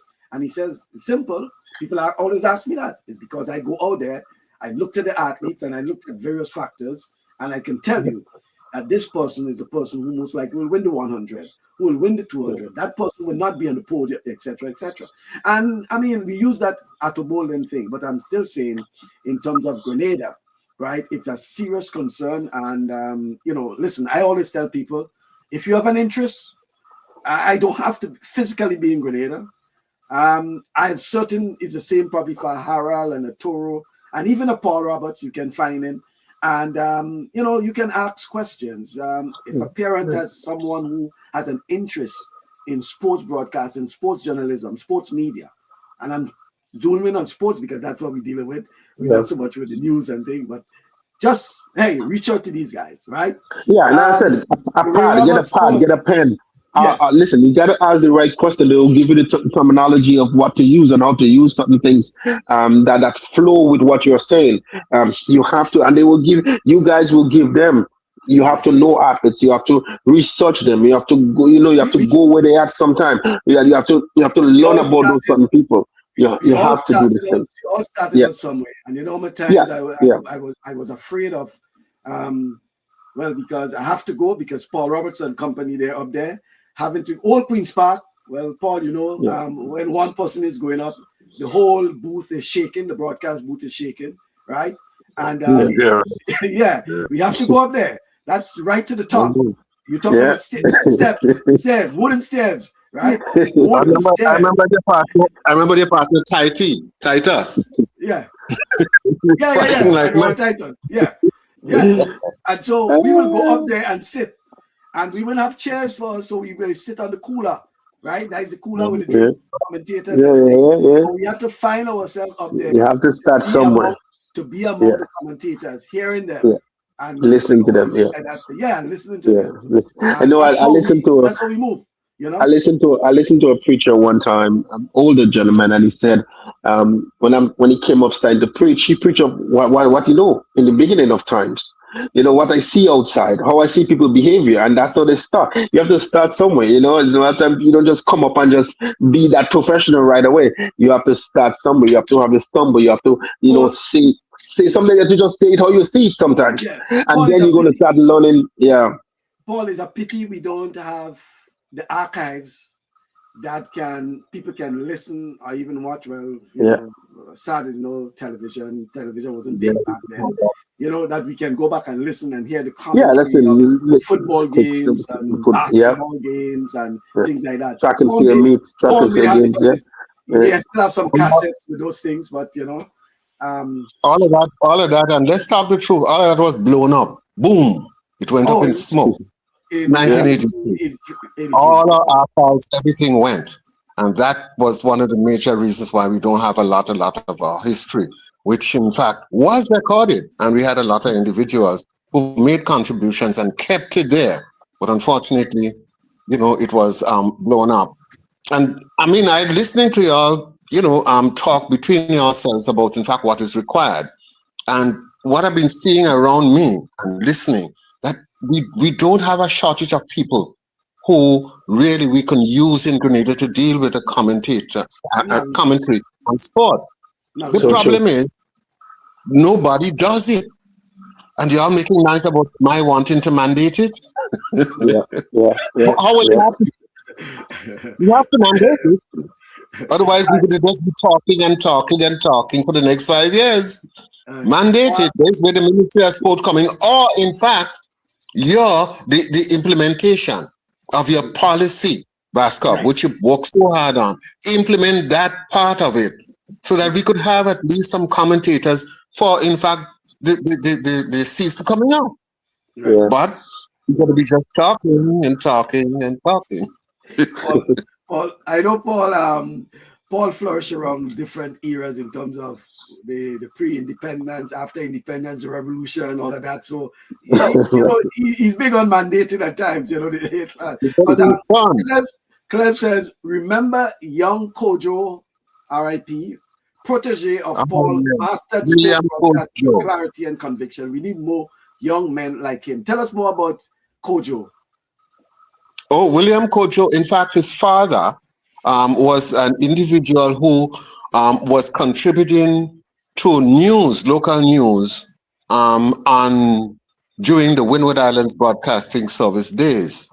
Kojo, of the block of the old man, decided to get involved in fact, doing just that news, and he specialized in dealing with news.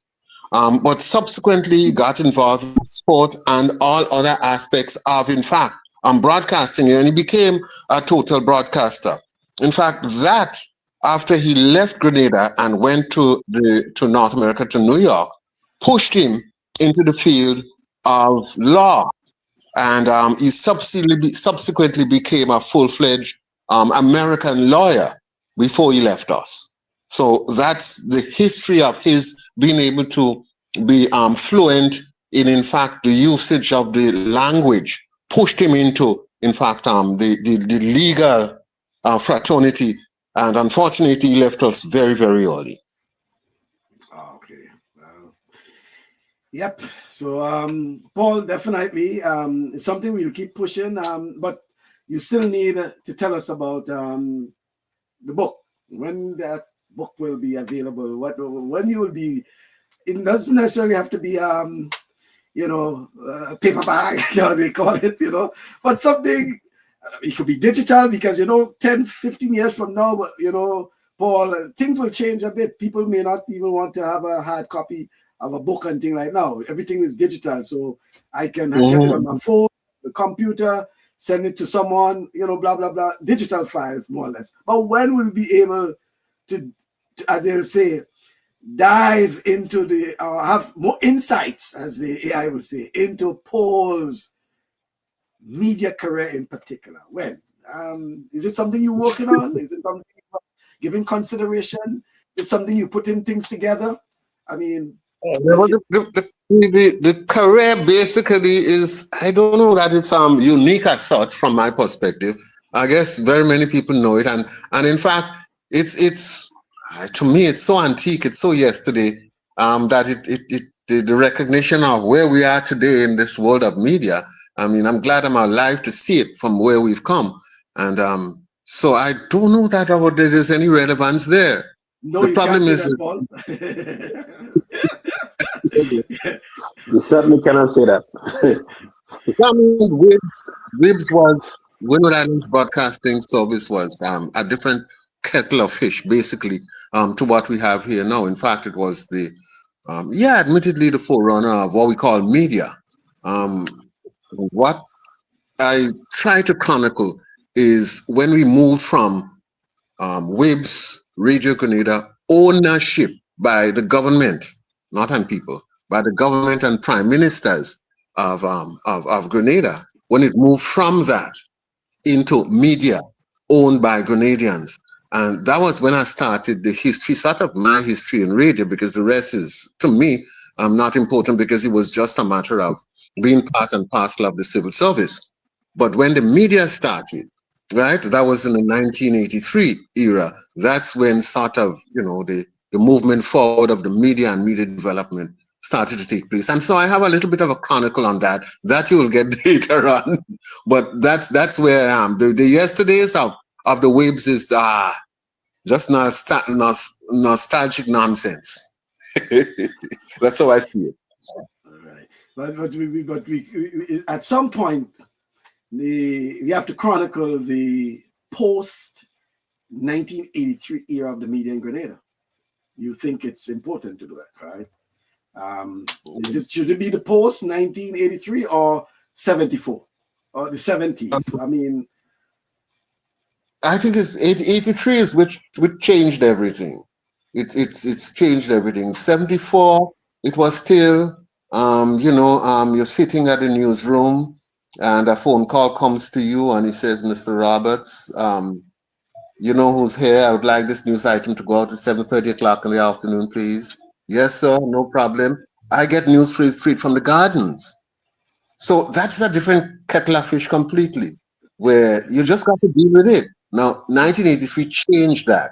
So even after 74, with all the unrests and everything is like that, and the Geo Go Gary Must Go era, that is well recorded anyway. And the media, you remember radio, what is Radio Lionel, Radio Lie Like Hell, Radio Lucifer? That's history. That's well tabulated. And that's trust me, I would like to forget, although I was a part of it. I would like to forget it. All right. Final comment is from Claire. He says, Paul, my grandson is 8. We call him the grammar police. Asked me recently why it is we have a problem with TH. They not accept accent as an excuse. Paul, especially with broadcasting and radio, particularly I would say radio, TH. Yeah.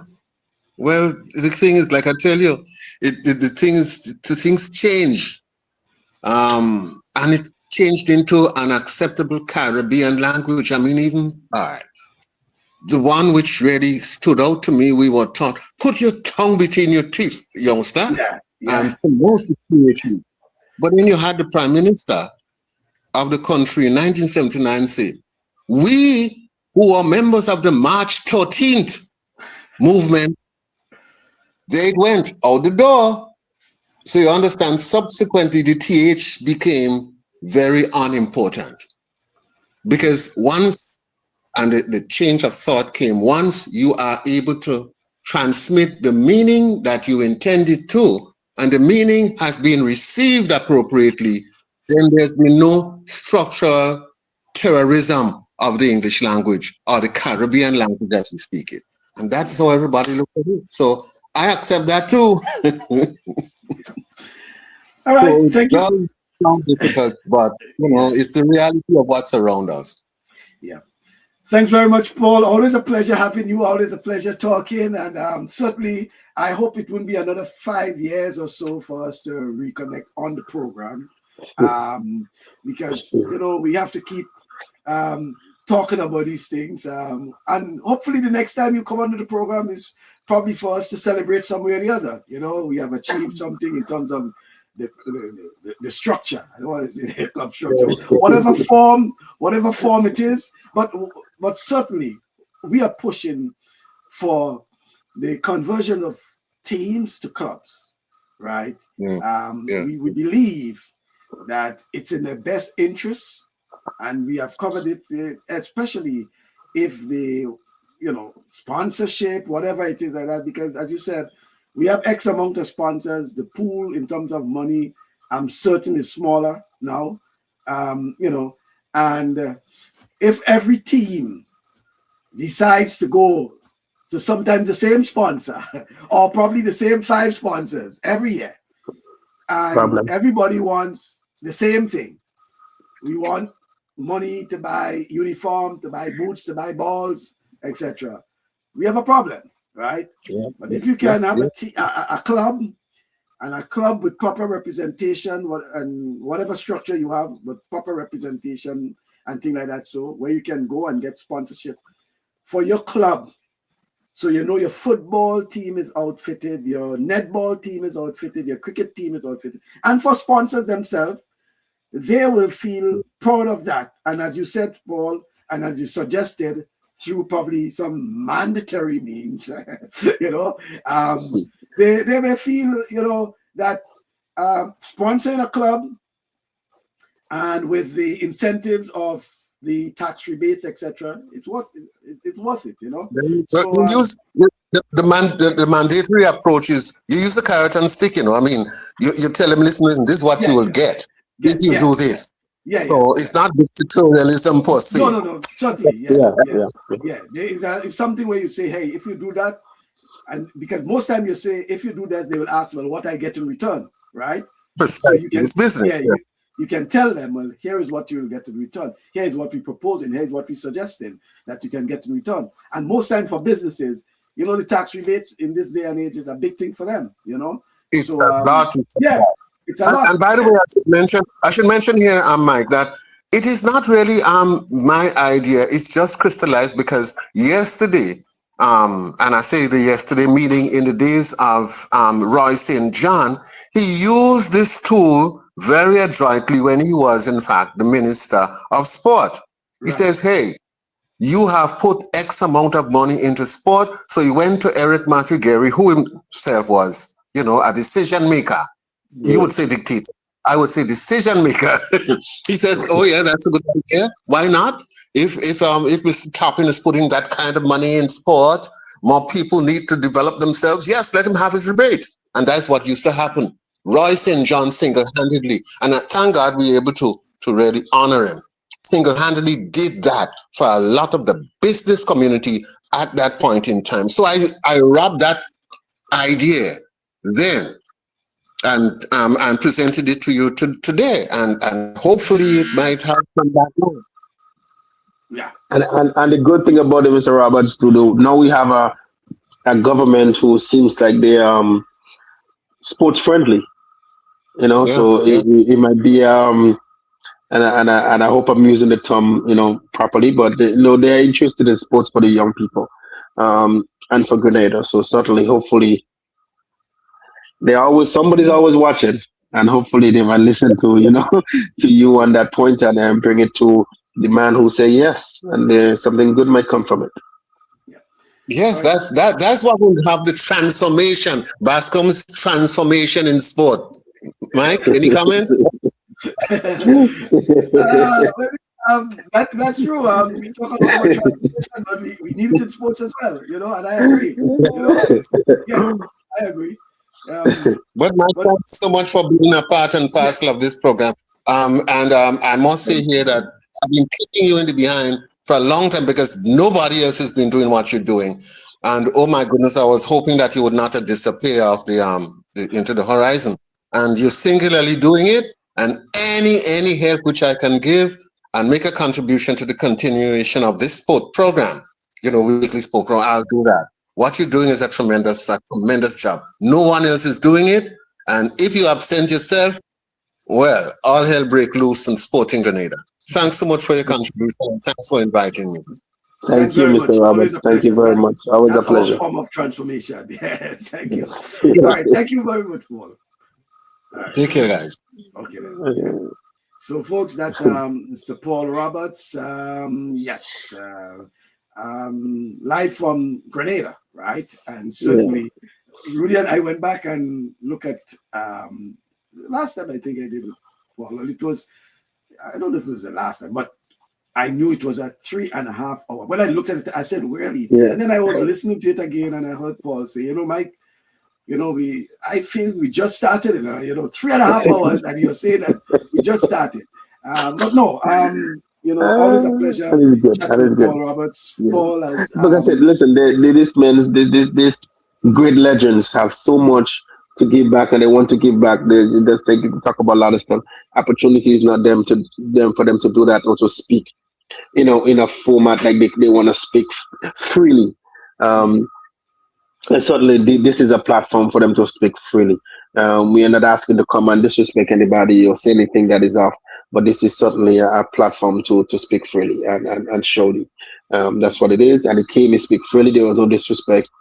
And that's what we're asking for anybody. So never anyone feel, that there is any way. And we're not here to disrespect anybody. We're speaking based on what we think, our views. And if we are wrong, correct us. And that's all it is, so that we can start saying the right thing. That's all.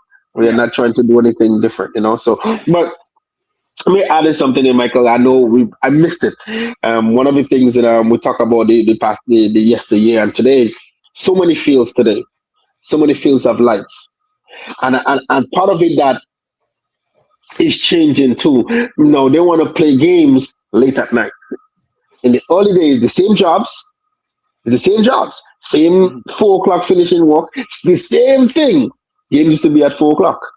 But now they have the light, they feel like we need to play a game at 9 o'clock at night. Well, the kids need to go to bed. Parents need to be at home to the kids. And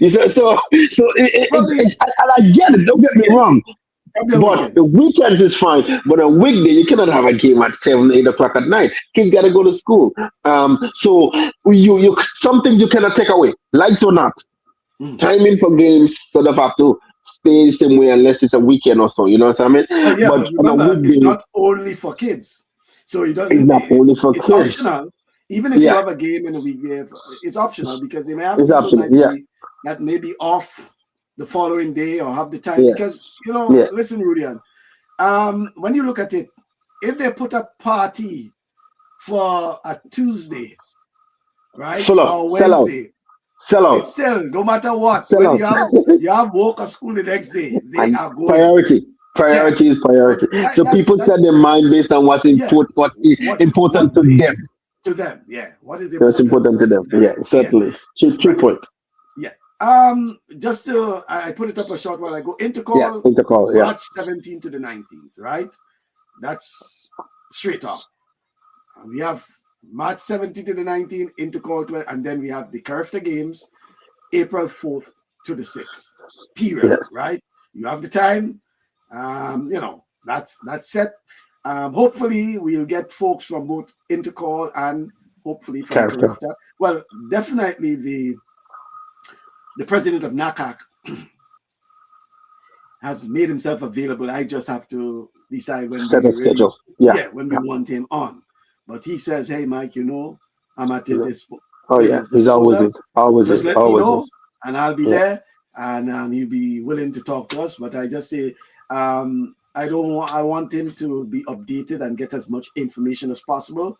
So when I invite him to be on, he can give us an update from the NACAC level, right? Yeah. Hopefully, we also get an update from the local organizing committee to give us on the ground, what's happening. Yeah, on the ground happening. Yeah, on the ground moves. Because there are a lot of questions. I mean, Edwin and Cleve and all these guys have been asking questions every now and again about this and that. And rightly so, they have promised to give us information. As a matter of fact, I think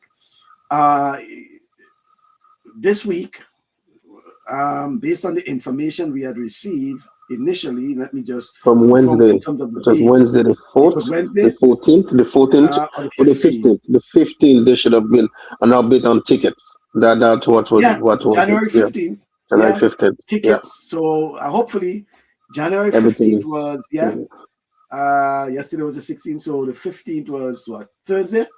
Thursday. Yeah, should have been tickets available. So, locally. So you can probably at the Lotto office, in the Lotto offices, I should say, both in Grenville and the Carenage area, and Grenadian Optical as well. There's one in Grandans and one also in the city in terms of Grenadian Optical tickets. That's for the locals who want to go and buy a ticket Buy physically. tickets Yeah, physically. yeah. Yeah, But I think online it should have been on GoToFet because I go to think Clem and others said they got their tickets and things like that. So, if I'm not mistaken, right? Yeah. Birthday boy, what are you doing today? Yes, I am out of town. I am out in Niagara Falls right now. Okay. Yeah, because I think So I'll you just that, say that for a look as a few days. hotel. Yeah, yeah. I'm at the hotel. Yeah, I'm at the Yeah, hotel. I look as a hotel. I think I Definitely just stay saw for a few days. something earlier from yes, was it? It may have been from. Oh yes, I got it now. Hazel. Yeah, she was saying. Ah, thank you, Yeah, Hazel. she was saying happy Yeah, birthday, and Hazel also has a new. I think I we gotta shared get it her with you. on. We gotta If get her I on soon. if Yeah, we I gotta get her on soon yeah, to break down her it's called new Torchline yeah Sports and Torchline Education Sports line. Consulting. Yes, Yeah, yeah, yeah. Torchline Sports and Education Consulting. It's a new what I can say. Well, as she says, it's geared towards assisting, right, the young folks, right. It was launched recently, Yeah. and she is the founder, right. Founder. Yeah. Yeah, she is, and let me see. It's dedicated to igniting potential beyond the finish line, supporting athletes, sports organizations, schools, and corporations with leadership development, career transition support, equity-centered programming, and strategic consulting rooted in lived experience at highest levels of sport and education. There is a website, torchlineconsulting.com, and you can go on and get much more information from that. Information. Yes. And this is in addition to the others we have. We have the Kellen Batiste Foundation, for example. Yes. Right, and they also be doing a lot, and they have kind of head start because they have had a couple of athletes in position already, particularly basketball. I think they're now working with I think it's a football or something. So not a lot, but they want to make sure that they have a trail of success, and this is the new addition to it, which is Torchline Consulting, headed by Hazel Buckles, as we say, and then we have Kenroy Batiste Foundation. Kellon Batiste Foundation, sorry, I say Kenroy. Kellon Batiste Foundation, and this is headed by Kyron Batiste, Yeah, so good to see that those folks are doing these things. Yeah. Something foundational, right. Toro comes in all these years doing these sports meets. It should be like drinking water. Something foundational is wrong with the structure of sports organizing in Grenada and the West. Edwin says, happy birthday. Thank you, Edwin. Thank you very much. And he says, don't go in the barrel, Rudian. Roll yourself over at Niagara. you knit the falls itself, right? I am. I mean, if I look closely, I can see it. I'm not too far from there. Yeah, okay. Walking distance. Yeah, walking because distance. It's I know it was snowing in Canada. We get it bad. So we try to come out before we get worse. So that way we don't have to because we book certain days, so we end up booking an extra night just to get away from Toronto to get here without driving. Yeah, so we can extend it one day to bypass the madness in Toronto. Yeah, I know. Yeah, it's because it was bad. It was bad. Yeah, Snow was meeting. The snow was at my knees. Okay, wow. Snow was at my knees, and so that it was bad. Yeah. Even Syracuse and Buffalo in particular. In those areas, they had it slammed. Yeah. some of the airports And we there. get back to back because even on Friday we end up they end up getting another 6 inch. So yeah, so it was rough. It was rough, but it's winter, right? Nothing you can do. It's a winter. All right. Yeah. Lincoln says, happy birthday to a good Canadian and honorary student of the University of GBSS. And Patrick Simmons says, happy birthday. Yes. It's a symbol. Thank you. Hey, Jacinta Grant. Good afternoon, Jassy. Thank you, Jeff. Michael and Guest Rudian. So good afternoon, Jassy. Jassy, are you in Grenada? Or you hiding in Grenada in the warmth, or you're still in the cold? She likes to go down and support her alma mater, which is the GBSS. So I know she will be going down for intercall. I'm not so sure for I noticed, Rudy, and there are folks who have an interest. They will go for intercall and not That's it. That's it. They are going for. But Michael, let me say this, right? And I'm only using those two nations, the two countries, Grenada and Jamaica. High school sports is the most entertained, most competitive, most support. It is the most support over any other sport in that country, and certainly, yeah. I know. So she's gonna take some cola and then go get some heat. I understand. Yeah. And so we've seen it. People will support, and we've seen it in Jamaica. Yeah. Even when Bolt was competing during the championship, it wasn't sold out as was. Was champs. Yeah. And you see the same thing. Intercall will be sold out. People will leave their home wherever it is abroad and come home, or even take days off, or sneak off work. We don't know what they're going to do. Let's not then put them under the bus now, but run away.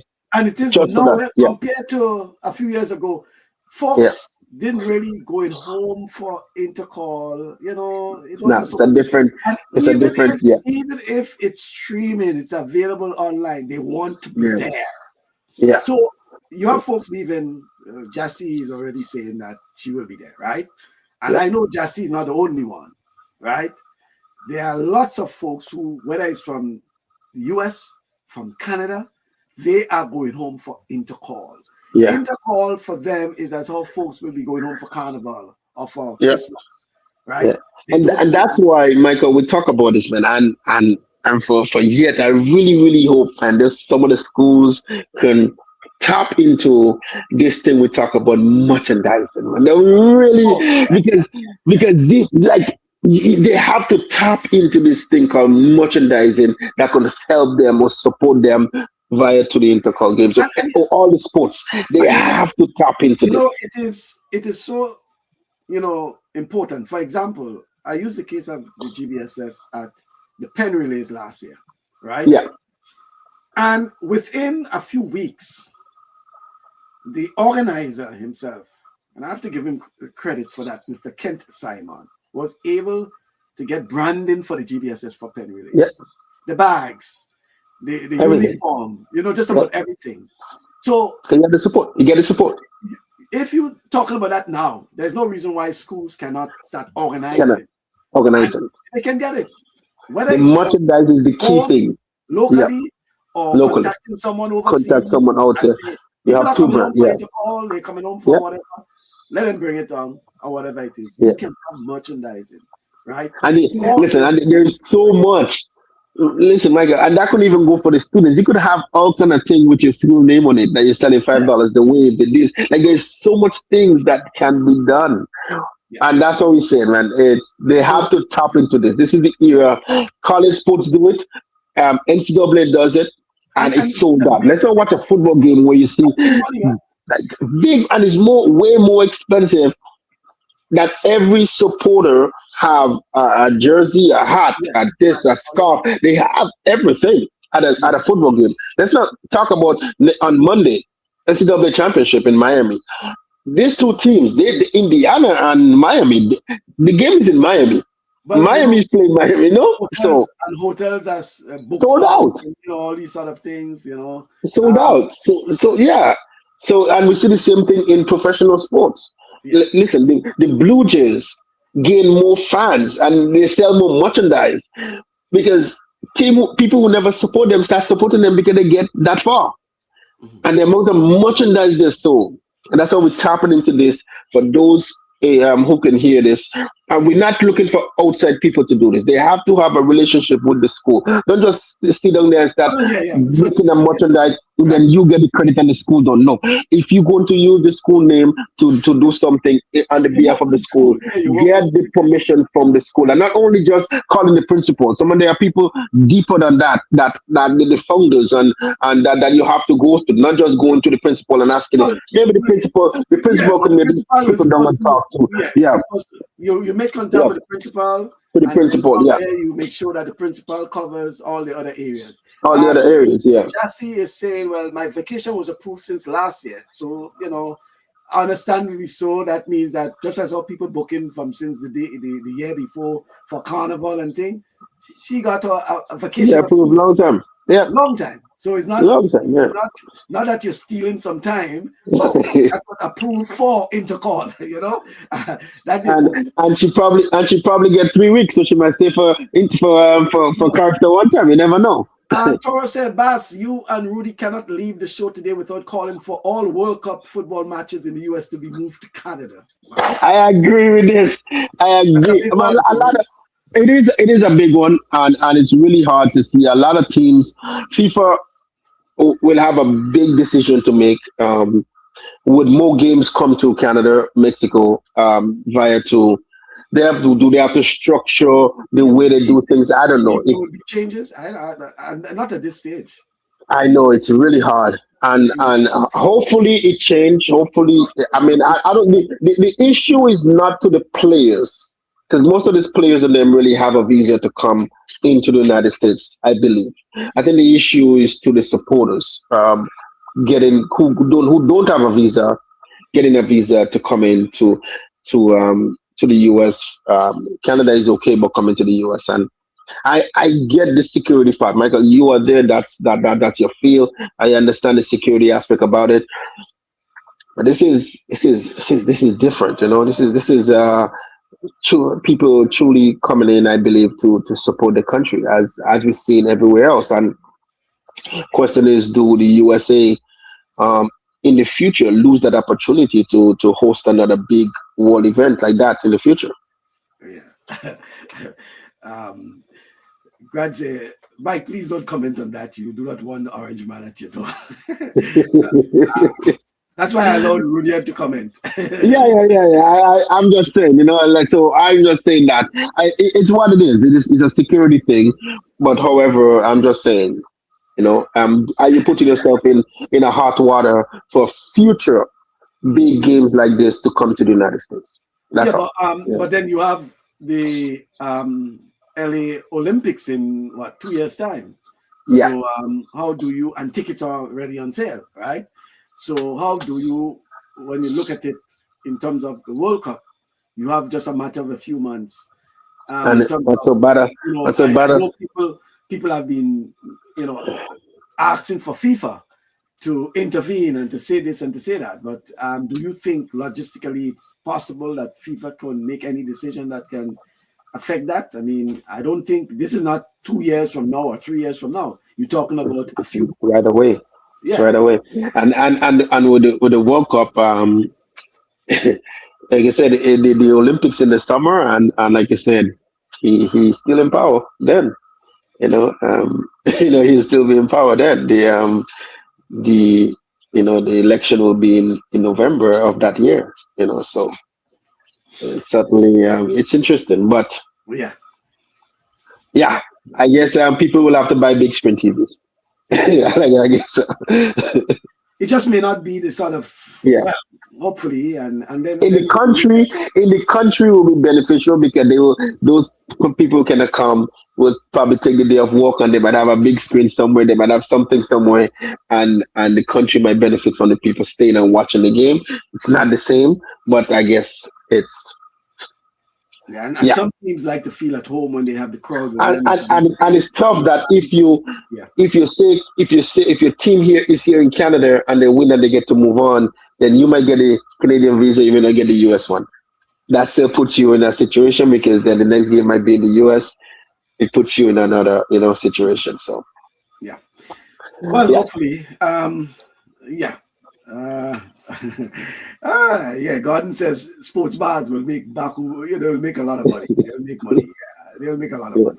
They'll make a lot of money. Because that is what will be the goal now, folks.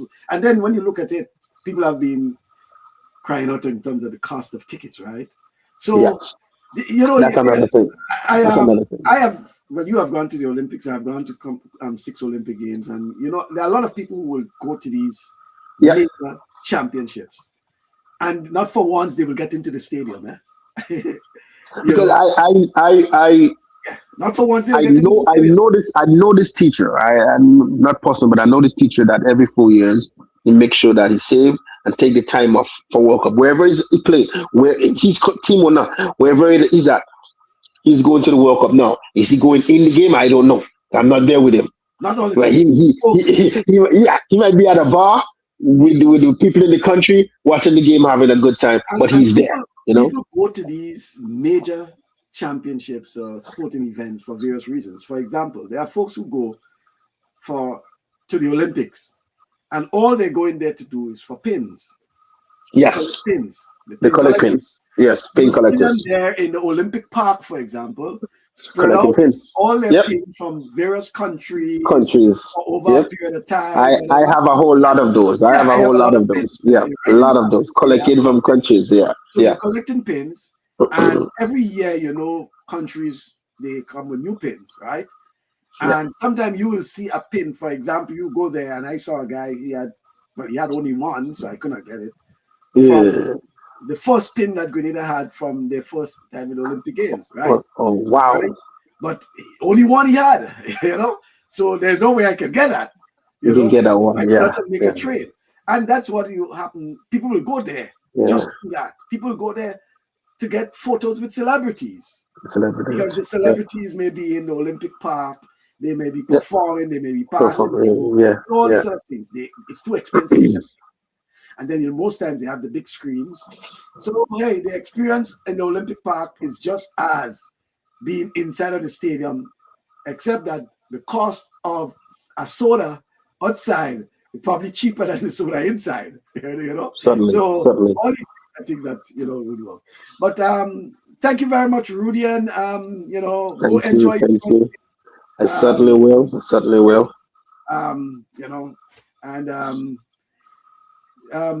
Praying for your continued sustainability as well. Okay. Thank you. Thanks for being a part of the program every Saturday, and looking forward to your company next Saturday as well. Yes, well, thank you for your kind words, and thank you for being a friend. Certainly, I will. I received that prayer and the covering, the blessing, and all of those who are wishing me happy birthday on the show. Thank you very much. Thank you very much, Rudy. Thank you very much. Have a good one. Same to you. Okay, folks. So that's Rudy and Sullivan he's in Niagara, right? Should have asked him whether he's on the Canadian side or the US side, but he's in Niagara, enjoying his birthday today. Rudy and Sullivan. Thank you very much for being on our program. And thank you to Mr. Paul Roberts, our special guest today. And Paul has been on our program before, right? And I think the last time may have been probably about 5 years ago, right? And we look at the whole issue of proper club structure, and as well as the issue of sport broadcasting, right? If you missed out that segment of it, you can always go back and look at the program at the end in its entirety on Facebook, on YouTube, wherever the social media platforms are. Right, so thank you very much for being on our program this week, folks. Always a pleasure being with you.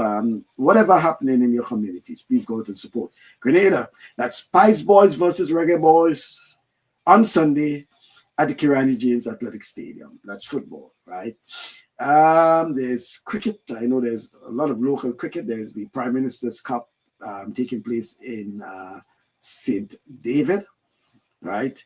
And there's other sporting activities, lots of sporting activities, wherever, these days. But I know today there is a Independence, whatever, motorcade or whatever. So most of the folks will be out, well, more or less having a good time, right? Yes, thank you very much. Have a great weekend, Granty. Hey, Michael Jackson. Yeah, as you say, big up yourself. Big up yourself as well, Mikey. Thanks for being part of the program. Yeah. So hopefully I'll let you know during the week, as usual, who's will be on our program. As we know, we're into the track and field season, so most likely we'll be getting gradually into a lot of the track and field. A lot of the sporting activities, sporting events, track and field events taking place. I had a list, but that list unfortunately had more of the primary schools than the secondary schools. Not all the secondary schools were listed. Today's the 17th. There is a sports meet taking place. I believe it may be in probably Pomerose, I think. Yeah, Pomerose. St. Joseph RC, if I'm not mistaken. There is a sports meet taking place today. Yes, St. Joseph RC. Some schools prefer to have their sports meet on a Saturday. For some reason or the other, they tend to get, better participation and things like that. So they do try to have their sports meet around, Saturday. I saw something where someone was asking for sports meet to be on is it a Sunday, I think, or an evening starting at 6 o'clock, if I'm not mistaken. All right, so today is the 17th. Yeah, St. Joseph Catholic School, Malmont playing field. Well, it says Malmont. I thought it was Pomerose. Probably it's a Pomerose RC school, therefore. And therefore, the St. Joseph Convent St. Andrew supposed to be having their sports meet at Progress Park today, the 17th. I hope I'm correct in terms of that, because that is what it's showing me. Well, tomorrow is the 18th, which is Sunday, and listed on the schedule from the Ministry of Sports is the Telescope Primary School at the Progress Park, the 18th. Yeah, that's what I'm seeing, the 18th, January 18th, which is Sunday, tomorrow. Telescope Primary School, Progress Park. Today, St. Joseph Catholic School at Malmont Playing Field and St. Joseph Convent St. Andrew at Progress Park. And in terms of any of the secondary schools on the list there coming up, and I'm just looking at the list. I know some schools have indicated that they have their school meet. I think Anglican High School gave a date, but I'm not seeing it on the list. But I think they have their Wester Hall Secondary School is on the 28th of January at the Lassages Playing Field, right? Grenada Christian Academy on the 29th, Progress Park. I'm looking at some of the secondary schools. St. David's Catholic Secondary School on February the 5th at Lassages Playing Field. St. Mark's Secondary School is on the 11th of February at Cuthbert Peters Park. St. Mark's Secondary going at Cuthbert Peters Park. So probably there's an issue with the field in Victoria. St. Andrew's Anglican Secondary School, the 12th of February at Progress Park. Berean Christian Academy, February the 13th. MacDonald College, also February the 13th. So Berean Christian Academy. They have Roy St. John's Playing Field / Busheju, so depending on which one is available, it appears. MacDonald College will be at the 4 Playing Field, after having theirs at Progress Park last year. They returned to the 4 Playing Field. Grenville Secondary School is on the 26th of February. And that's about it in terms of the schedule I have. So some of the schools have indicated when they have in their meet. I haven't seen, for example, the presentation British College. So this was actually on the 15th. Sent a schedule that was from the 15th, right? So some other schools may have had their meet. That also Bolio RC, Bolio also having their meet as well. Okay, so yeah, That's it. So I'm hoping to get an update from the ministry, because they said, it's the dynamics changing so often, schools confirming, etc., and they gave me what they had at the time, which was on the 15th, which was Thursday, right? And that was the list they had. As you see, some schools are missing in it.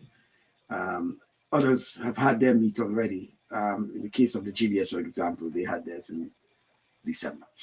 Folks, thank you very much for being part of our program. Always a pleasure being with you. Always a pleasure. Looking forward to your company. Come next Saturday, God's willing, same time, which will be 12 o'clock Eastern time, high noon, as we say, 1 o'clock Eastern Caribbean time. Until then, do have yourself a pleasant weekend.